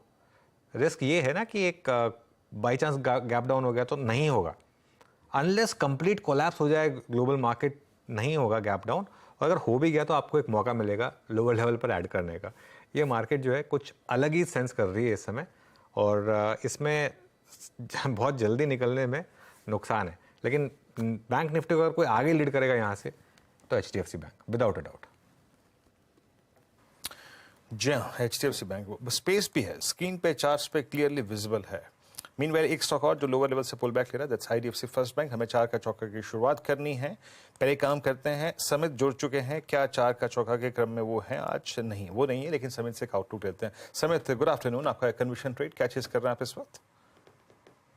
देखिए यहाँ पे थोड़े बहुत स्टॉक स्पेसिफिक हमें आईटी स्टॉक्स में एक अच्छा रुझान दिख रहा है। तो यहाँ पे हमें आईटी में टेक महिंद्रा काफी अच्छा लग रहा है। ये स्टॉक एक रिसेंटली एक स्टेडी मूव दिया है और आज भी अगर हम देखें तो ये ऑलमोस्ट उसके 12 मंथ के हाईएस्ट लेवल पे ट्रेड हो रहा है। तो टेक महिंद्रा हमें लगता है कि नेक्स्ट वीक के लिए एक अच्छा कैंडिडेट होगा with in the IT space, जहाँ पे आप 1275 का स्टॉप लॉस रख सकते हो, और हमें लगता है कि ये 1335 1340 तक मूव नेक्स्ट वीक तक कर सकता है। ओके, चलिए अब एक काम करते हैं, 4 का चौका की शुरुआत करते हैं फिर, और ट्रेड्स लेते हैं। सबसे पहले मानस से सस्ता ऑप्शन ट्रेड लेंगे। मानस, बताइए। देखिए, मुथूट फाइनेंस के ऑप्शन में खरीदारी करनी है। अगर आप मुथूट फाइनेंस के पैटर्न देखेंगे तो यहाँ अब आपको एक टच ब्रेकआउट देखने को मिलेगा, क्योंकि काफी समय से स्टॉक कंसोलिडेट हो रहा था, लेकिन आज वॉल्यूम्स के साथ हमें ब्रेकआउट देखने को मिला है। तो मुथूट फाइनेंस के 1330 वाले कॉल ऑप्शन जो कि 25 रुपए पे ट्रेड हो रहा है, वहां पर खरीदारी करने की राय रहेगी। करंट लेवल्स पे खरीदारी करिए, 14 रुपीज के नीचे आपको स्टॉप लॉस लगाना है और 50 रुपए के टारगेट सेट करने हैं। मुथूट फाइनेंस का 1330 का कॉल ऑप्शन, मुथूट फाइनेंस का 1330 का कॉल ऑप्शन लेना है आपको, यहाँ पर खरीदारी करनी है आपको। Kavita ji, FNO superstar. सो FNO सुपरस्टार में शॉर्ट कवरिंग बन रही है ओबेरॉय रियल्टी में। मुझे लगता है वहां मूव एक्सटेंड होते हुए दिखने चाहिए। 1177 पर है काउंटर, अंटिल 1160 के ऊपर मेंटेन है, यहाँ पर बाय ट्रेड इनिशिएट कर सकते हैं। टारगेट मेंटेन करना चाहिए 1191 1200 के प्राइस टारगेट्स के लिए ओबेरॉय रियल्टी। ओबेरॉय रियल्टी आपके स्क्रीन पे 1177 पे ट्रेड करता हुआ। अब चलते हैं अमित जी के पास, 4 का चमत्कार। अमित, क्या पिक कर रहे हैं आप? जी वीरेन जी, मैं अल्ट्राटेक पिक करना चाहता हूँ। स्पेशली अगर इसका वीकली चार्ट देखें तो काफी अच्छा और स्ट्रॉन्ग फ्लैग का ब्रेकआउट है वहां पे। स्ट्रक्चर काफी पॉजिटिव है। पोजिशनली देखा जाए तो 91 9200 के टारगेट्स अनफोल्ड होते हैं, लेकिन नियर टर्म के लिए 8600 का स्टॉप लॉस रखूंगा और 8950 के टारगेट्स रहेंगे। ओके, अल्ट्राटेक सीमेंट आपका बाय है। राजेश अग्रवाल जी के पास चलते हैं आज का मिड कैप फंडा पिक करने के लिए। राजेश जी, बताइए मिड कैप फंडा में क्या पिक करेंगे आप? वीरेंद्र जी, मिड कैप फंडा के हिसाब से हम एक PSU बैंक के साथ जाना चाहेंगे। PSU बैंक में अगर आप देखें तो प्राइस आ रही बैंकों ने बहुत अच्छे नतीजे दिए थे, बट बैंक ऑफ महाराष्ट्र ने लगातार पिछले 2-3 क्वार्टर से शानदार नतीजे दिए हैं और PSU बास्केट में सबसे टॉप परफॉर्मर रहा है। अगर आप चाहे लोन ग्रोथ की बात करो, डिपॉजिट ग्रोथ की बात करो, सब में बहुत अच्छी तरीके से बढ़त हुई है। डिपॉजिट और एडवांस की बात करें तो 25% के आसपास की बढ़त दिखी गई। कासा 51% के आसपास है। नेट प्रॉफिट देखेंगे तो 95% के आसपास बढ़ गया था। और कंसिस्टेंटली अगर आप देखें तो इन्होंने अपनी एसेट क्वालिटी सुधारी है। इस तिमाही के अंत में अगर आप देखो तो ग्रॉस NPA जो है वो 2.28% था और नेट NPA 0.24% था। क्रेडिट डिपॉजिट रेशियो भी बहुत अच्छी तरह का बना हुआ है। मुझे लगता है 52 रुपए के टारगेट के साथ यह खरीदारी करनी चाहिए। ओके, बैंक ऑफ महाराष्ट्र, यहाँ पर आपको खरीदारी करनी है 52 रुपए के टारगेट के साथ। चलिए, 4 के 4 ट्रेड्स पूरे हुई, तो अब एक बार रिकैप करते हैं चारों ट्रेड्स का। सबसे पहले मानस ने मुथूट फाइनेंस यहाँ पर बेट लिया और यहाँ पर आपको कॉल ऑप्शन सजेस्ट किया गया है मुथूट फाइनेंस का 1330 का, 50 के टारगेट, 14 के स्टॉप लॉस। इस समय करीब 29 रुपये इस ऑप्शन ट्रेड का रेट। उसके बाद कविता जैन से बात की हमने FNO सुपरस्टार में। ओबेरॉय रियल्टी, ये इनकी पिक है। ओबेरॉय रियल्टी 2 दिन से अच्छा मूव दिखा रहा है। वो बॉम्बे डाइंग की डील के बाद से 1200 के टारगेट, 1100 के स्टॉप लॉस के साथ ये ट्रेड आपको अप्रोच करनी है। अमित सेठ ने चार्ट का चमत्कार में अल्ट्राटेक सीमेंट लिया, यहाँ पर आपको बेट लेनी है, ये एक उनकी ट्रेड। और उसके बाद फाइनली यहाँ पर टारगेट 8950 का है, स्टॉप 8600 का है। और राजेश अग्रवाल जी ने उसके बाद बैंक ऑफ महाराष्ट्र पर एक बेट ली, तो ये हो गई चौथी ट्रेड। वीरू, मंडे को ना मैं एक इंटरेस्टिंग स्टडी पेश करूँगा सुबह की उसमें कर दूंगा उसको कि PSU बैंक बास्केट इस समय कैसी लग रही है और कैसे वहाँ पर ट्रिगर्स हैं, क्योंकि उसमें एक चीज़ जो आपको दिखाई देगी कि x of SBI and bank of Baroda बाकी PSU बैंक एक्चुअली चले ही नहीं है कुछ भी। शायद इनका टाइम आने की तैयारी हो रही है। SBI और बैंक ऑफ बड़ौदा चलें, बाकी PSU बैंक से भी चले ही नहीं है कुछ, तो उस पर भी खैर बातचीत होगी। लेकिन एक काम करते हैं, अब एक और बड़ी वॉइस को लेकर आते हैं। महंगाई को लेकर सरकार ने जो कदम उठाए हैं उसका असर दिखने लगा है। ये मैं नहीं कह रहा हूँ, ये कह रहे हैं ITC के चेयरमैन संजीव पुरी। उन्होंने ये भी कहा कि आगे भी शायद इन्फ्लेशन नीचे आएगी। ये पूरी खास बातचीत की हमारे संवाददाता आलोक प्रियदर्शी ने, आइए सुनते हैं। But generally, broadly, I think what we have to understand is कि एक food and nutrition security and inflation is very important. So in that context, many policies have been taken for the benefit of people in India, and I think as businesses we have to recognize that and support that. Rather, we have to work with the farmers and see how we can increase production despite climate change. How can we create resilience in agriculture? That's the activity we have to do. Inflation का decline trend है sir, उसको लिए क्या करेंगे? आने वाले दिनों में जो RBI का जो टारगेट है उसमें आ जाएगा कंफर्टेबली सर आने वाले दिनों में? We have seen it is moderating. बीच में जो हुआ था वो तो the seasonal जो एक certain commodities के कारण होता है उसके कारण हुआ था, and also some weather events. Okay, आप मिस्टर पुरी को सुन रहे थे। तो इन्फ्लेशन थोड़ा सा ईज ऑफ होता है, ये वही मानते हैं आपकी स्क्रीन पे। हालांकि अगर मैं ITC को देखूं फॉर द टाइमिंग मेरे को कोई ट्रेड विजिबल नहीं है यहाँ पर, तो मैं इसको स्किप ही करूँगा। और आज बहुत कोई इस स्पेस से आके स्टॉक कंट्रीब्यूट भी नहीं कर रहा है। मीनवाइल जो 2-3 चीज़ें स्क्रीन पे विजिबल हैं जो कि हमें शायद एडमायर करनी चाहिए, जहाँ पे अच्छे ब्रेकआउट्स हैं। और याद रखिएगा, इसको एक संज्ञा दी थी हमने, that's the cheapest stock in large cap IT, that's Tech Mahindra 1297। याद रखिएगा ये इस वक्त डे हाई पर है, और ये मई 2022 के बाद जो यानी रिकॉर्ड शुक्रवार को नहीं, सोमवार को या फिर मंगलवार को इन्फोसिस ने क्रिएट किया था, वो ये क्रिएट करता हुआ। आपकी राय क्या होगी समित? 1297 अब ये वो जो एक 25 फरवरी का स्विंग लो था 1329, उसके बहुत नज़दीक जाने की कोशिश करता हुआ। आपकी राय क्या है यहाँ पे समित? ये कहाँ तक के लिए प्रिपेयर कर रहा है अपने आप को? कोई ट्रेड नजर आ रहा है आपको टेक महिंद्रा में? इनफैक्ट वीरेंद्र, यही हमने जस्ट अभी ओपनिंग ट्रेड करके रेकमेंड किया था, जिसमें 1278 का स्टॉप लॉस और 1335 1340 के इसके टारगेट्स हमने सजेस्ट किए थे। टेक महिंद्रा मैं शायद स्किप कर गया वो डिस्कशन, लेकिन डे हाई पर आके ट्रेड करता हुआ काफी अच्छा खासा मूव है। अनुज, टेक महिंद्रा मुझे याद है हम बात काफी समय से कर रहे हैं, उसका जिक्र भी बहुत किया गया था। अच्छा, नई लीडरशिप ने अभी से ही अपना काम करना शुरू कर दिया, उन्होंने जो फेरबदल करने शुरू कर दिए हैं, मतलब जो ग्राउंड वर्क है उन्होंने शुरू कर दिया, उसका इम्पैक्ट स्कीम पे नजर आ रहा है। अच्छा मूव टेक महिंद्रा में, आज सुबह खबरों में था भी है। बिल्कुल, और इनफैक्ट वीरू मैं तो जो एक ये चीज़ पहले भी कह रहा था कि अभी तो 2 CEOs की सैलरी दे रहे हैं टेक महिंद्रा, और ये पिछले महीने हमने बात की थी कि जब एक बार मूव करेंगे और एक ही CEO रह जाएंगे तो ऑब्वियसली एक इम्पैक्ट आएगा काफ़ी। गुरनानी साहब की सैलरी काफ़ी है, और ऑब्वियसली अब जो नए CEO हैं उन्होंने जो इम्पैक्ट लाना शुरू किया है, मैं पूरे महिंद्रा ग्रुप पे बहुत पॉजिटिव हूँ, क्योंकि Anish Shah age group CEO और ये जो नए CEO आए हैं टेक महिंद्रा में, ये भी काफ़ी पॉजिटिव है। और CEO चेंज का बहुत बड़ा इम्पैक्ट होता है। महिंद्रा में आपने खुद री रेटिंग देखी है, और टेक महिंद्रा भी, अब टेक महिंद्रा 1800 का हाई था, प्रीवियस हाई। मुझे लग रहा है कि स्लोली ये वहाँ तक जा रहा है, अगले 1 साल में चला जाएगा वहाँ तक, ये व्यू है हमारा। एक आज फ्रेश 52 वीक हाई लगाया इसने। चलिए अभी काम करते हैं, एक छोटा सा ब्रेक लेंगे। ब्रेक लेकर जब लौटेंगे तो हमारे साथ एलेक्सर इक्विटीज़ के डायरेक्टर दीपन मेहता जुड़ेंगे। Welcome back. चलिए एलेक्सर इक्विटीज़ के डायरेक्टर दीपन मेहता को अब जोड़ लेते हैं, उनसे बात करेंगे इस मार्केट को लेकर। दीपन, good afternoon.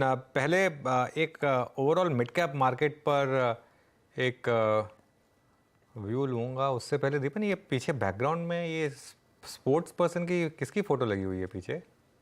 Anuj, thank you for having me. My show, that was my first marathon. अच्छा। So it's very momentous occasion. I was very overweight, बहुत ही ज़्यादा मोटा था मैं उस टाइम, और मैंने डिसाइड किया कि कुछ ना कुछ तो करना चाहिए, and therefore I kept running and I haven't been happier since then. बिल्कुल। Thank you. खैर दीपन ने बहुत मेहनत की है फिटनेस पर। मैं जब भी दीपन से मिलता हूँ मैं ये इनफैक्ट दीपन भी एक उनमें से एक थे जिन्होंने मुझे इंस्पायर किया था फिटनेस के लिए, और काफ़ी फिट हैं दीपन। अब आप अगर उनसे मिलेंगे कभी तो वीरू नोटिस करिएगा उनकी फिटनेस। चलिए तो हेल्थ से तो सब है। हाँ बिल्कुल, हेल्थ बहुत ज़रूरी है, हेल्थ पर फोकस करना। और देखिए वो पिक्चर आपकी स्क्रीन पर आपको दिखाई दे रही है, वो डेनिस लिली इस तरीके का हेडबैंड पहनते थे, तो वो मतलब मुझे याद है अच्छे से। चलिए खैर दीपन, मार्केट की फिटनेस कैसी लग रही है इस समय, खासतौर से ब्रॉडर मार्केट की? अनुज, आई थिंक मार्केट तो बहुत बढ़िया लग रहा है, और जो 2 दिन पहले जो थोड़ी बहुत घबराहट थी, आई think that people have bought into it, और ये एक फुल ऑन तेजी का बाजार है। हर एक डिप्स में स्ट्रॉन्ग बाइंग आ रही है, और सेक्टर भी चर्न होते रहते हैं। सो समझो डिफेंस सेक्टर में सेलिंग आ गई तो बैंक्स में बाइंग आ जाती है, कभी कैपिटल गुड्स चल जाता है, कभी कुछ और चल जाता है, मेटल चल जाता है। इवन सॉफ्टवेयर जो पिटा हुआ सेक्टर था, जहां पर लोगों को काफी एप्रीहेंशन थे, काफी सस्पेक्ट थे कि क्या ये मैक्रो ग्लोबल जो ट्रेंड्स चल रहे उसकी वजह से उनमें स्लो डाउन दिखेगा, but those counters also are trading at good levels, especially mid cap counters है सॉफ्टवेयर कंपनीज के, they are trading at near about all time high।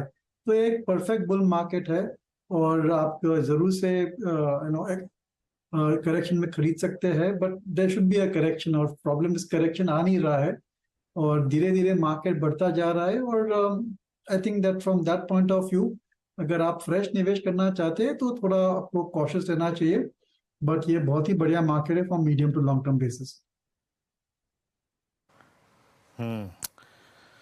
Dips का इस्तेमाल करें, थोड़ा सा कॉशियस भी रहें हायर लेवल्स पे, और डिप्स का इस्तेमाल करें। दीपन जी, अभी जब भी आप इस कार्यक्रम में आते हैं, और ये मेरा हमेशा का सवाल होता है कि मिड कैप में अभी आपको क्या इंप्रेस कर रहा है? हालांकि इस सप्ताह की शुरुआत में एक डिप था, पता नहीं कितने लोगों ने ग्रैब किया, कितने लोगों ने नहीं किया, लेकिन आपका कन्विक्शन मिड कैप्स में अभी भी कहाँ सबसे ज़्यादा है, जहाँ पे आपको लगता है कि भाई पैसा और बनना बाकी है? मैं इंस्टेंस के तौर पे रख रहा हूँ। देखिए डिफेंस चला, खूब चल रहा है, अभी भी चल रहा है, रेलवे चला, अभी भी चल रहा है, कुछ कैपिटल गुड्स कंपनियां फॉर इंस्टेंस BHL अभी भी चल रही है, और PSU बैंक्स तो चल ही रहे हैं। आपका मिड कैप्स में कन्विक्शन अभी भी कहाँ यहाँ से बहुत स्ट्रॉन्ग है? फिर इंडिविजुअल पे आएंगे, कंपनियों पे। देखिए वीरेंद्र, आई थिंक मैं ये क्वेश्चन को थोड़ा अलग तरीके से रिप्लाई देना चाहूंगा। ऑन द होल हमारा व्यू मिड कैप पर थोड़ा बहुत ही पॉजिटिव है, but on a medium to long term basis. मैंने आपके पास अगर 3-4 साल का व्यू है तो mid cap will still do very well for you, पर टाइमिंग के दौर पे अगर 10-15-20% 15-20% का करेक्शन आता है स्टॉक वाइज में, तो आपको एक अच्छी एंट्री मिल जाएगी। And the stocks all we all know, I think railway stocks है, डिफेंस स्टॉक्स है, बैंक्स है, कैपिटल गुड्स है, I think all the stories and investment themes काफी हद तक वेल डिस्कवर्ड है, वेल रिसर्च्ड है। केवल ये प्रॉब्लम है कि they are trading at expensive valuations, and the only way to work around that is to buy when there is a really a correction. और ये जो अर्निंग सीजन आ रही है, it will start from middle of October and less than 4 weeks from now, तो उस समय क्या होता है कि बहुत ज्यादा स्टॉक स्पेसिफिक वॉलेटिलिटी रहती है, and you can get an opportunity to get into the stocks which you have missed out in the past, क्योंकि शायद सेल ऑन न्यूज आ जाती है, या फिर कुछ खराब नतीजा आता है टेम्पररी, तो सेलिंग आ जाता है। So I think from that point of view, मेरे ख्याल से अगले 2-3 हफ्ते just wait and watch, sit on cash, and when the right opportunity is there around the earning season, when the company has already declared the result, the result आने के बाद study का company की परफॉर्मेंस स्टडी करने के बाद management को जो कहना है वो सुनने के बाद अगर आप खरीदेंगे तो I think that will be a more sensible strategy. लेकिन फिर भी ऐसे कुछ काउंटर्स है, specially I think private sector banks में, जैसे कि IDFC first which has been our favourite, we are looking for to very good numbers from there. और कैपिटल गुड्स में आपने बात की तो with usual disclosure we like VA tech, Wabag, और उनकी जो ग्लोबल फुटप्रिंट है वो ग्रेजुअली बहुत बढ़िया तरीके से बढ़ रही है। और हाल ही में एक स्टॉक बहुत चल चुका है, Praj industries, one of our favourite stocks in capital goods. I think if it is available 30-40-50 rupees cheaper from these levels, then I think it's a good entry point. Okay, अच्छा वो देखिए वो फुटसी का impact आना शुरू हो गया है, खासतौर से कैश मार्केट वाले शेयर्स जो हैं। AIA इंजीनियरिंग की हमने सुबह से बात की थी, आपको याद होगा, सुबह से हम डिस्कस कर रहे थे कि यहाँ पर अच्छा इन्फ्लो आएगा। 3 PM पे इन स्टॉक्स में अब एक मूव आना शुरू हुआ। ये देखिए AIA इंजीनियरिंग। एक और स्टॉक जो मेरे रेडार पर था इसमें वो था उषा मार्टिन। अगेन उसमें आप बेसिकली उन स्टॉक्स को देखना होता है जहाँ पर एवरेज डिलीवरी वॉल्यूम्स के मुकाबले बहुत ज़्यादा वॉल्यूम आना होता है। तो AIA इंजीनियरिंग और उषा मार्टिन ये 2 स्टॉक्स थे, यहाँ पर अच्छा मोमेंटम आया। By the way bank Nifty fresh all time high से काफ़ी करीब आ गया, आज इंट्राडे हाई पर अब फिर से बैंक निफ्टी, और 46,300 हम एक बार क्रॉस करने वाले हैं। सेंसेक्स के लिए ऑल टाइम हाई 67,916, मतलब 68,000 की तरफ अब सेंसेक्स बढ़ता हुआ। शानदार मोमेंटम इस समय मार्केट में। दीपन, HDFC बैंक, बहुत लोगों की शिकायत है कि ये कब चलेगा, क्या साइन दिखा रहा है अभी चलने के? कब चलेगा बोल नहीं सकते, लेकिन चलेगा जरूर, इतना तो बोल सकते हैं। तेजी मार्केट है, इतना बड़ा इकोनॉमी चल रहा है, fundamentals are improving, interest rates, inflation rate stable है, और management qualities fantastic in HDFC bank. Its only a matter of time कि HDFC bank also will start to perform in line with the market and then tend to outperform. थोड़ी बहुत apprehension है about the merged entity and what the uncertainties are around that, but I think इस quarter के numbers के बाद काफी हद तक क्लैरिटी आ जानी चाहिए। वैल्यूएशंस अट्रैक्टिव है, I suspect it is trading at the discount to even ICICI and Kotak bank. So from that point of view मेरे ख्याल से अर्निंग्स ग्रोथ भी आ सकती है, और definitely there is a case for re-rating of the price to earnings multiple and price to book multiple as well. We are very positive on HDFC bank, but as a measure of disclosure I mean all our clients own HDFC bank, और यही कारण है अनुज कि सभी के पास HDFC bank है in large quantum, so there is not much of gap to buy afresh. But when FI के flows चालू हो जाएंगे in millions and billions, that is when I think HDFC Bank, Reliance, I think these stocks will do very well, which have been a bit of a laggard at this point of time. अच्छा दीपन जी, अभी एक space और auto जो कि नए all time high zone पे trade कर, look at Maruti at all time high, भारतीय ये M&M आज ऑल टाइम हाई पे आ गया। टाटा मोटर्स का कल एक लॉन्च था, उसके बाद उसमें काफ़ी स्ट्रॉन्ग मूव है। Ashok Leyland already trading at all time high. Auto में क्या है आपके पास इस वक्त, या फिर कुछ फ्रेश एडिशन किया हो along with I mean tyres, ancillary या फिर बैटरी स्टॉक्स में, दीपन जी? देखिए, आई थिंक ऑटो OEMs में बहुत अच्छी तेजी है। Not only are volume figures looking decent, पर जो उनकी एवरेज रियलाइजेशन प्राइस है that is also steadily increasing, क्योंकि जो एवरेज बायर है ऑटोमोबाइल का, whether it is 2-wheeler 4-wheeler, he is moving up the premium range. यानी आप देखेंगे तो जो प्रीमियम व्हीकल्स है, प्रीमियम कार्स है, SUVs है, वहां पर वेटिंग पीरियड है, और जो एंट्री लेवल मॉडल्स है they are available off the shelf. That's a very peculiar situation. From that point of view very positive on auto companies. Top 2 picks would be Maruti and Eicher Motors, और Eicher Motors में जानता हूँ कि competition थोड़ा आ चुका है, but still I think they will be able to hold on to at least the volumes which they are growing, although on absolute basis उनकी market share थोड़ी बहुत कम हो सकती है, और उनके भी बहुत बड़े नई मॉडल्स आ रहे हैं, और एक्सपोर्ट अपॉर्चुनिटी भी फैंटास्टिक है for Eicher Motors, and they are expanding the distribution network as well. So in auto I think these are our best 2 picks, Maruti and Eicher Motors. देखिए HDFC बैंक एक बार फिर लेकर आई है, और देखिए जब मार्केट तेज़ी में होता है, सबको पता था कि 3 बजे वो मूव आना है, उसके बाद भी वो मूव आया। ये मतलब इस तरीके की बाइंग आज यहाँ पर देखने को मिल रही है। बैंक निफ्टी का कंट्रीब्यूशन लेकर आई है अब एक बार ज़रा, और बैंक निफ्टी का कंट्रीब्यूशन देखते हैं अब यहाँ पर। मुझे लग रहा है कि अब ये जो है all time high matter of time, Monday को आ जाना चाहिए। अगर हमारी किस्मत अच्छी निकली तो आज तो क्या ज़्यादा टाइम बचा नहीं है, 22 ही मिनट हैं सिर्फ, 100 पॉइंट दूर हैं अभी भी। 100 पॉइंट कुछ होते नहीं है वैसे बैंक निफ्टी के लिए। बस हम ग्लोबल क्यूज ठीक ठाक रहे अगर, तो मंडे को एक गैप के साथ ये जो बचा हुआ मामला है ऑल टाइम हाई का, वो आ जाना चाहिए बैंक निफ्टी के लिए। 97 पॉइंट दूर रह गए हैं सिर्फ, और एक शानदार मोमेंटम इस समय बैंक निफ्टी में, कर्टसी HDFC बैंक, यहाँ पर अच्छे मोमेंटम आ रहे हैं। दीपन के पास वापस चलते हैं। दीपन, केमिकल्स बास्केट में आप क्या कर रहे हैं इस समय? एक करेक्शन आई, अब वापस स्टेबिलिटी यहाँ पर, कोई स्टॉक जो पसंद हो आपको यहाँ पर? नहीं Anuj, I think we like to be little bit of underweight in chemicals. पिछले 2 क्वार्टर के आंकड़े अच्छे नहीं आए हैं, और एसेंशियली ये B2B बिजनेसेस है।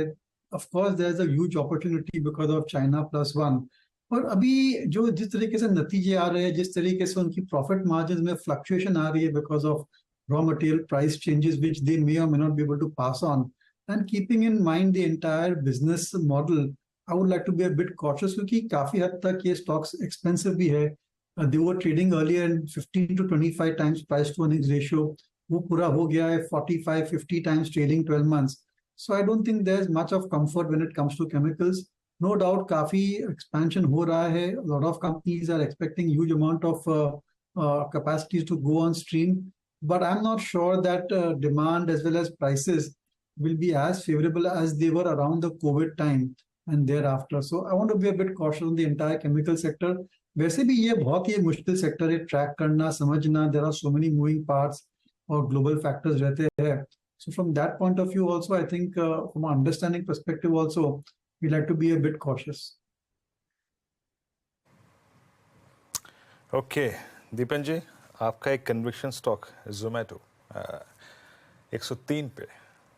लोग इस बार एक एक मैच में 62 बिरयानियां ऑर्डर कर रहे हैं. ये अक्टूबर में वर्ल्ड कप के दौरान लग रहा है आपको 120 125 का मूव? ये तो मैं हल्के से मजाकी अंदाज में कह रहा हूँ, लेकिन ये जो क्यूएसआर सेगमेंट है, आई मीन जुबिलेंट या फिर आपका डिलीवरी कंपनियां जैसे जोमेटो हो गई, अब हमारे पास एक ही प्लेयर है यहाँ पे ये, या फिर वेस्ट लाइफ, इन पर व्यू क्या है आपका? अगला 2 क्वार्टर कम से कम हेल्दी रहेंगे इनके लिए? देखिए, again disclosure, we are not clients investor. मैं आपको एक और स्टॉक आइडिया देता हूँ. अगेन एट करेक्शन, देखिए मार्केट का मोमेंटम आपको देखना चाहिए एंड देन अकॉर्डिंगली आपको रिसर्च करना चाहिए. But in our opinion the best QSR stock to buy is Devyani International. और उसकी वजह ये है कि आप देखेंगे तो पिछले 3-4 quarters they have got the best in class growth rates. और उनकी जो फुटप्रिंट है अभी इतनी ज्यादा बड़ी नहीं है. They have got lot of scope to expand their retail network across India, and on the whole I think it's a very well managed company and they have got solid brands. They're not just a single cuisine type of a company. They've got pizzas, they've got Kentucky Fried Chicken as well. और मेरे ख्याल से ये company के prospects बहुत बढ़िया रहने चाहिए. एंड अगर आप 3-4 साल के व्यू लेके खरीदेंगे तो definitely you can expect about 15-20% compound returns over that period of time. Deepan, idea में बहुत समय के बाद एक मूव आ रहा है और मार्केट को लग रहा है इस बार शायद वो वाकई में $2 बिलियन की फंड रेजिंग पॉसिबल है. उसके चलते इंडस टावर में भी मूव आ रहा है. ये थोड़ी रिस्की बेट हो भले ही, लेकिन क्या एक एग्रेसिव ट्रेडर के लिए अभी भी ठीक अप्रोच होगी यहाँ पर, या अवॉइड करेंगे आप? नहीं, देखिए, अगर आप इंडस टावर्स ही देख लेंगे तो actually if you are positive on Vodafone then the best strategy is to buy Indus tower. क्योंकि अगर वोडाफोन सर्वाइव हो जाता है तो इंडस टावर इतनी अट्रैक्टिव वैल्यूएशंस पर ट्रेड कर रहा है और बहुत ही बढ़िया प्रोस्पेक्ट्स भी है, क्योंकि जो पूरा 5G का जो रोल आउट होने वाला है उसके कारण से इंडस टावर्स को certainly they're going to be a big beneficiary of that. And on the whole, if you compare Indus Towers की जो valuation है as compared to all the other global tower companies, it is available at very attractive valuations. Dividend yield भी अच्छी है. And on the whole, if you feel that telecom sector data usage is going to gradually grow in the country or coverage improve होने वाला है, then Indus Towers certainly is a good play.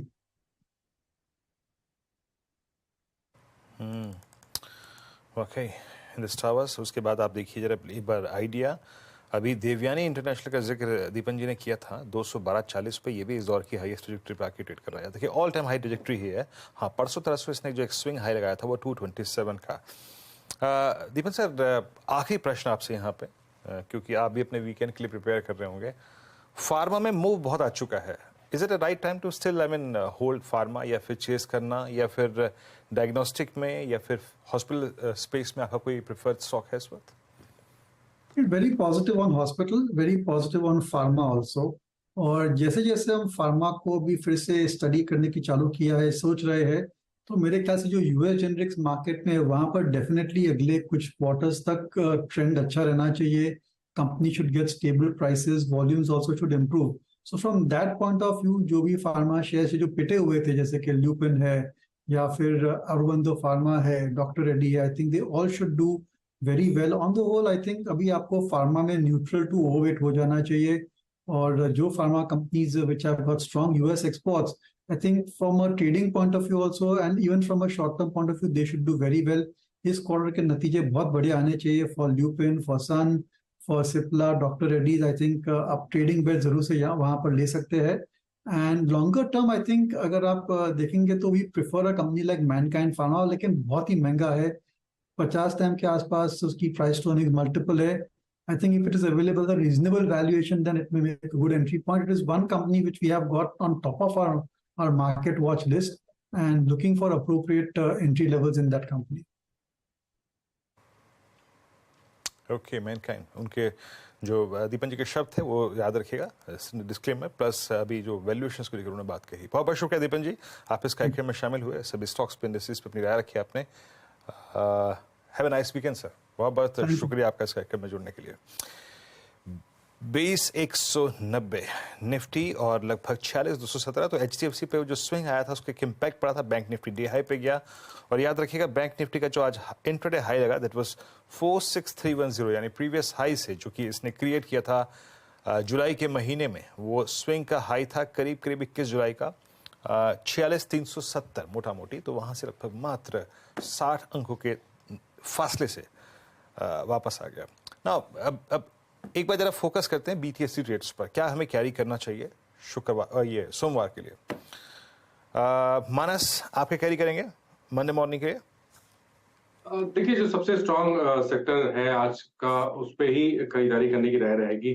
तो अशोक लेलैंड के future में खरीदारी करके जाएंगे। देखिए 20 day moving average almost regain हो गया है, 50 डे मूविंग एवरेज पे स्टॉक ने सपोर्ट किया है, तो अशोक लेलैंड के फ्यूचर में खरीदारी करनी चाहिए। करंट प्राइस फ्यूचर के चल रहे हैं 183.40 का प्राइस चल रहा है, करंट लेवल्स पे खरीदारी करिए। स्टॉप लॉसेस 181 के नीचे रहेंगे, लेकिन टारगेट 188 के आसपास के रहेंगे, तो अशोक लेलैंड के फ्यूचर में खरीदारी करने की राय रहेगी। ओके, अशोक लेलैंड के फ्यूचर्स में खरीदारी करने की सलाह रहेगी मानस की तरफ से। गाबा सर, आप क्या कैरी करेंगे मंडे मॉर्निंग के लिए? मैं जो स्टॉक पसंद है इस वक्त वो है टेक महिंद्रा, ट्रेड कर रहा है 1300 के आसपास, बस ज्यादा नहीं, 1290 का स्टॉप लगा अगर चले तो पहला टारगेट रहेगा 1350, लगता है 1400 की तरफ जा रहा है टेक महिंद्रा।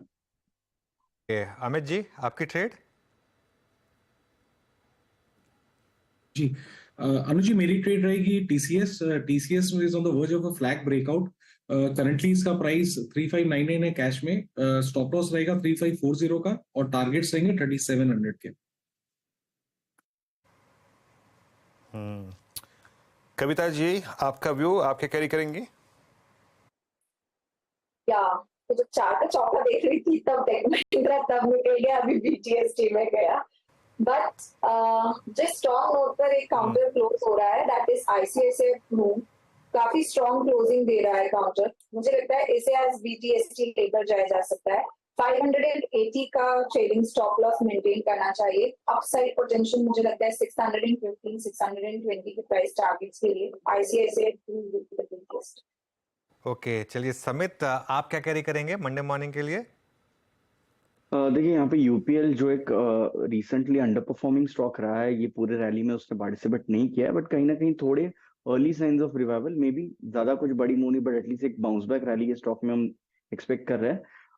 कल एक अच्छी मूव आई थी, तो वहां पे कहीं ना कहीं कन्विक्शन बढ़ा है, तो हमें लगता है कि नेक्स्ट वीक आपको 655 तक लेवल्स मिल सकते हैं, और BTST के लिए लगभग 645 648 के लेवल्स आपको UPL में दिख सकते हैं। जो स्टॉप लॉस लेवल होना चाहिए वो लगभग 622 का होगा, और हमें लगता है कि नेक्स्ट वीक ये मूव थोड़ी और एक्सटेंड हो सकती है। ओके, UPL रहा। राजेश अग्रवाल जी, आपके रेडार पर कोई स्टॉक?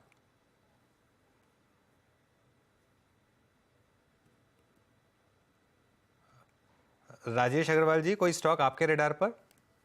जी, सेंचुरी टेक्सटाइल, मैं समझता हूँ सेंचुरी टेक्सटाइल को लेके जाना चाहिए, न केवल अगले हफ्ते के लिए बल्कि थोड़ी सी लंबी अवधि के लिए भी अगर कोई चाहे तो रख सकता है। 3 मेजर डिवीजन है, पेपर एंड पल्प, टेक्सटाइल और रियल एस्टेट, और अभी इन्होंने जो लैंड एक्विजिशन करी है ना प्राइम लोकेशंस में, पुणे, बेंगलुरु, मुंबई, वहां से अर्निंग्स बहुत अच्छी बूस्ट होने की संभावना है। पेपर एंड पल्प में देखेंगे तो इनका लार्जेस्ट मार्केट शेयर है, नॉर्थ इंडियन मार्केट्स में एक्सपेंशन पूरा हो चुका है, ऑपरेटिंग कैश फ्लो बहुत अच्छा है, net debt to equity ratio देखेंगे तो 0.23 के आसपास आता है, सारे पायदान पे बहुत खरी उतरती है। शॉर्ट टर्म में 1140 के टारगेट हो सकते हैं, बट मध्यम से लंबी अवधि में बड़े टारगेट हो सकते हैं। ओके, यहाँ पे BTST ट्रेड्स भी हो गए, क्लोजिंग में हमने ट्रेड्स भी काफ़ी सारे लिए, हमने आज बॉन्ड मार्केट पे बात करी, हमने अभी कुछ देर पहले दीपन जी से बात भी की थी, पर it's now time BTST calls भी हो गए। अब 46,229 यानी ऑल टाइम हाई से मात्र 130 अंक ऊपर, और निफ्टी ऑल टाइम हाई पर। निफ्टी IT 306 अंक। अनुज, शानदार क्लोजिंग, निफ्टी IT शानदार अंदाज में क्लोज होता हुआ। Nifty bank carry? बिल्कुल कैरी वीरू, सोचना ही नहीं है, कोई इसमें रिस्क नहीं लेना आपको, और इसमें रिस्क बहुत कम है। देखिए, रिस्क तो खैर ऐसा मार्केट में ये नहीं होता कि नहीं है, रिस्क है मार्केट में, हमेशा होता है, लेकिन इस मार्केट में रिस्क बहुत कम है। इस मार्केट में बड़ा रिस्क है कैरी ना करना, क्योंकि चांसेस हैं। अच्छा देखिए क्या होता है, स्पेशली अगर आप इन द मनी ऑप्शन में हैं, अगर जो हम मंथ एंड के हिसाब से एक कैरी भी कर रहे हैं और बोल भी रहे हैं, अब क्या होता है एक 50-60 पॉइंट का गैप, कहने को 50-60 पॉइंट का गैप इस मार्केट में कुछ भी नहीं है, लेकिन वो आपके ऑप्शन में बहुत ऐड कर देगा। अगर आप फॉर एग्जांपल वो 19,700 19,800 की कॉल कैरी कर रहे हैं, चलिए ठीक है उसमें तो एक बार प्रॉफिट बुक हो गया था, लेकिन अगर आप 20, 120, 200 की भी कॉल कैरी कर रहे हैं, एक बार वो इन द मनी आती है मान लीजिए, उसके बाद आप कैरी करेंगे तो वो 40-50 पॉइंट भी आपके ऑप्शन में अच्छा खासा ऐड करेंगे। तो मेरे ख्याल से तो कैरी करना चाहिए, कोई रिस्क मुझे दिख नहीं रहा मार्केट में। अच्छा एक और चीज़, ब्रेंट 94-95 जा रहा है, उसके बाद भी मार्केट उसको पचा रहा है, तो ये भी एक पॉजिटिव इंडिकेशन है मार्केट के लिए। प्लस लीडरशिप है मार्केट के पास। देखिए सर एक एक करके मार्केट में आज ऑटोज चल गए फॉर एग्जांपल, मंडे को हो सकता है कि फिर से बैंक्स चल जाएं, और मंडे को मुझे लग रहा है वीरू वो जो बाकी पेंडिंग बैंक निफ्टी का ऑल टाइम हाई है ना, वो लग जाना चाहिए मंडे को। तो कैरी करिए निफ्टी, कैरी करिए बैंक निफ्टी, कोई दिक्कत नहीं है। जी हाँ, स्ट्रेंथ है, एंड वेदर फ्यूचर्स या फिर ऑप्शंस आप जो भी कैरी कर रहे हैं या फिर आज लेके बैठे हैं, आपको कैरी करना चाहिए, बशर्ते आप एक ट्रेडर ना हो तो आपको डेफिनेटली कैरी करना चाहिए।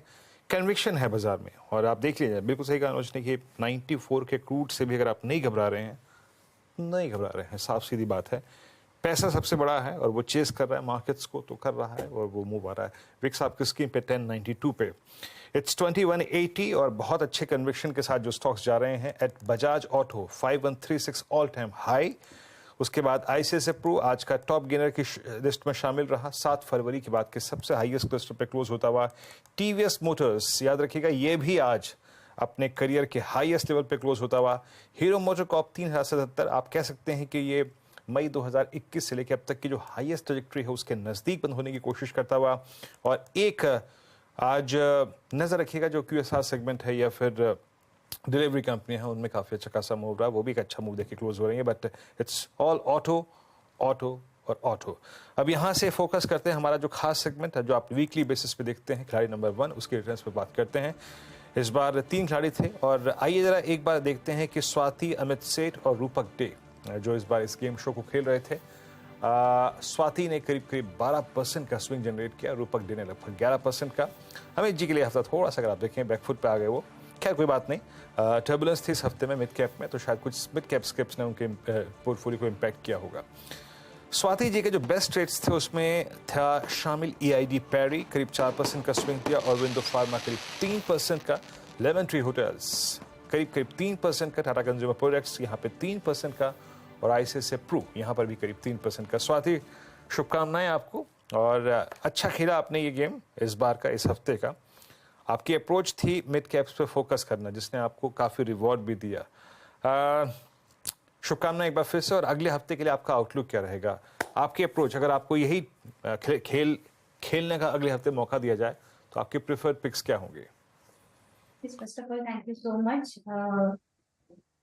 नेक्स्ट वीक के लिए मुझे लगता है कि मार्केट में डेफिनेटली काफी अच्छी मोमेंटम रैली कंटिन्यूड होते हुए नजर आएगी, जो कि मैंने पूरे वीक कहा है कि 20,200 के लेवल से एक स्ट्रॉन्ग रेजिस्टेंस में एक बार वो पार कर जाएंगे तो 20,400 और 600 के लेवल से ऊपर हो जाते हैं। वेल ऑन डाउन साइड 19,800 एक काफी स्ट्रॉन्ग सपोर्ट लेवल है, तो जब तक वो इंटैक्ट है तब तक ये पुल बैक रैली कंटिन्यूड होते हुए रहेगी। अपसाइड हमें पॉजिटिव मोमेंटम देखने मिलेगा।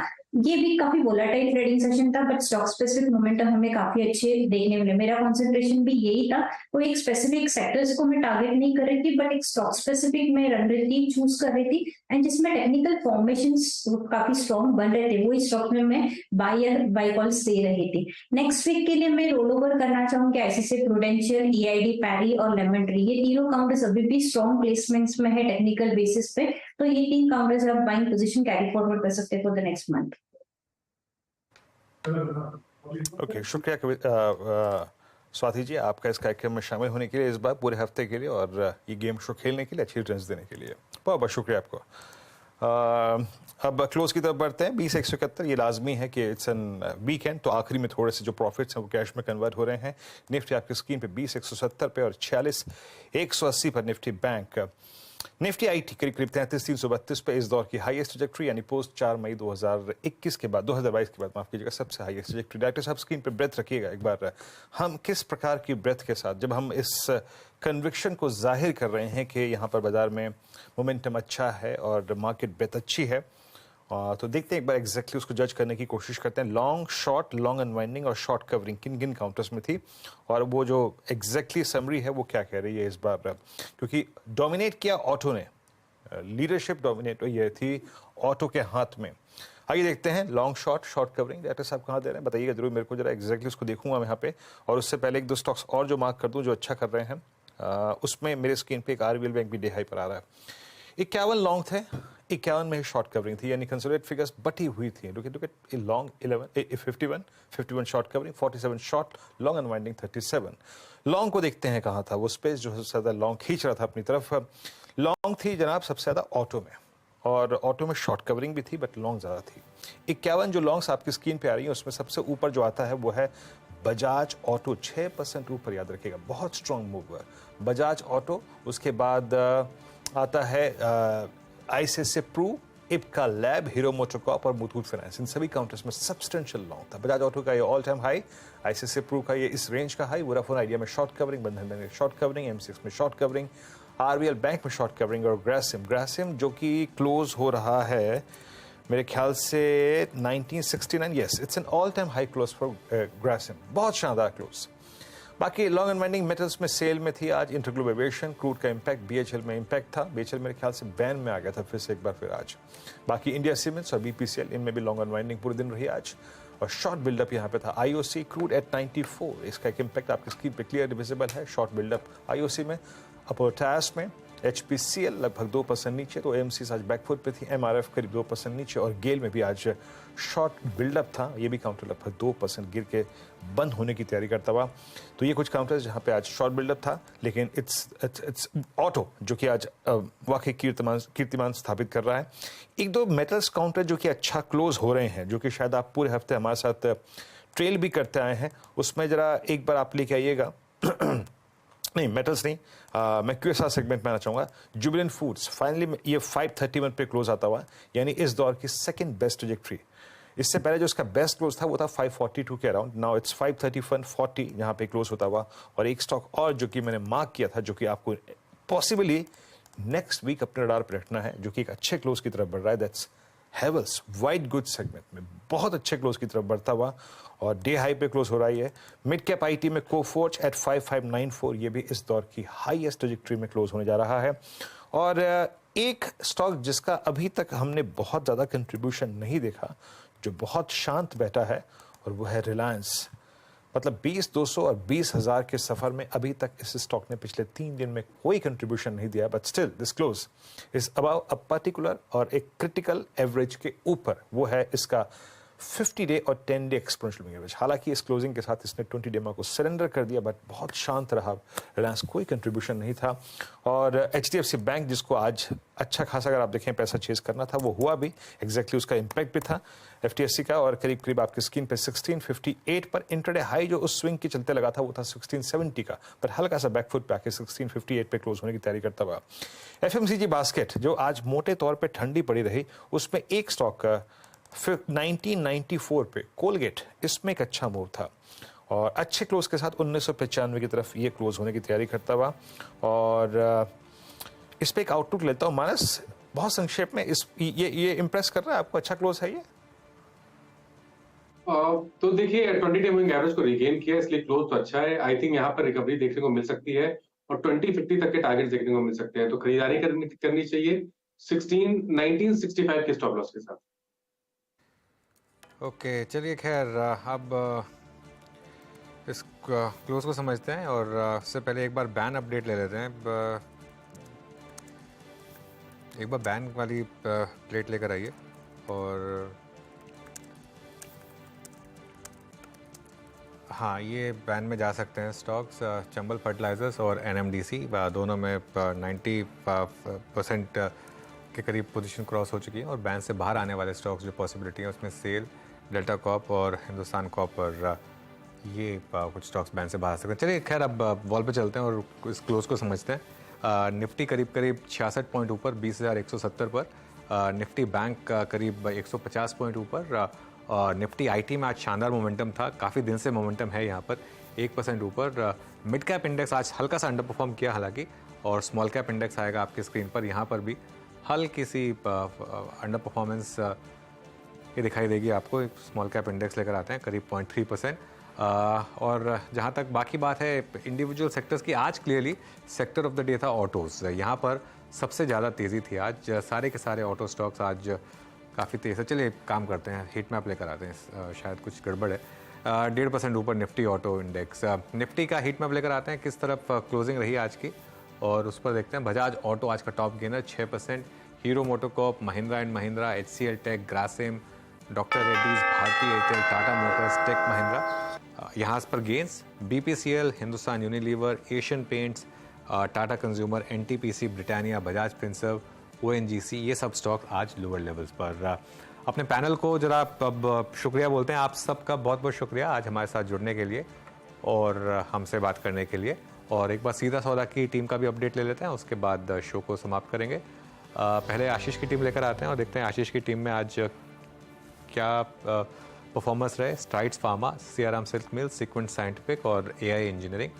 और अब इसके बाद लेकर आते हैं हम टीम नीरज की, और इसमें टीटागढ़ रेलवे सिस्टम और GMM फॉडलर, ये दो स्टॉक्स स्पेशली स्टैंड आउट करते हुए, HPCL रेड में। लेकिन चलिए अब वीरो, फिर फ्राइडे इवनिंग आ गई है और पैनल को थैंक करते हैं और मंडे को मिलेंगे अब। बिल्कुल, फ्राइडे इवनिंग, जिस इवनिंग का काफ़ी समय से इंतज़ार रहता है, वो सबके लिए तैयार है।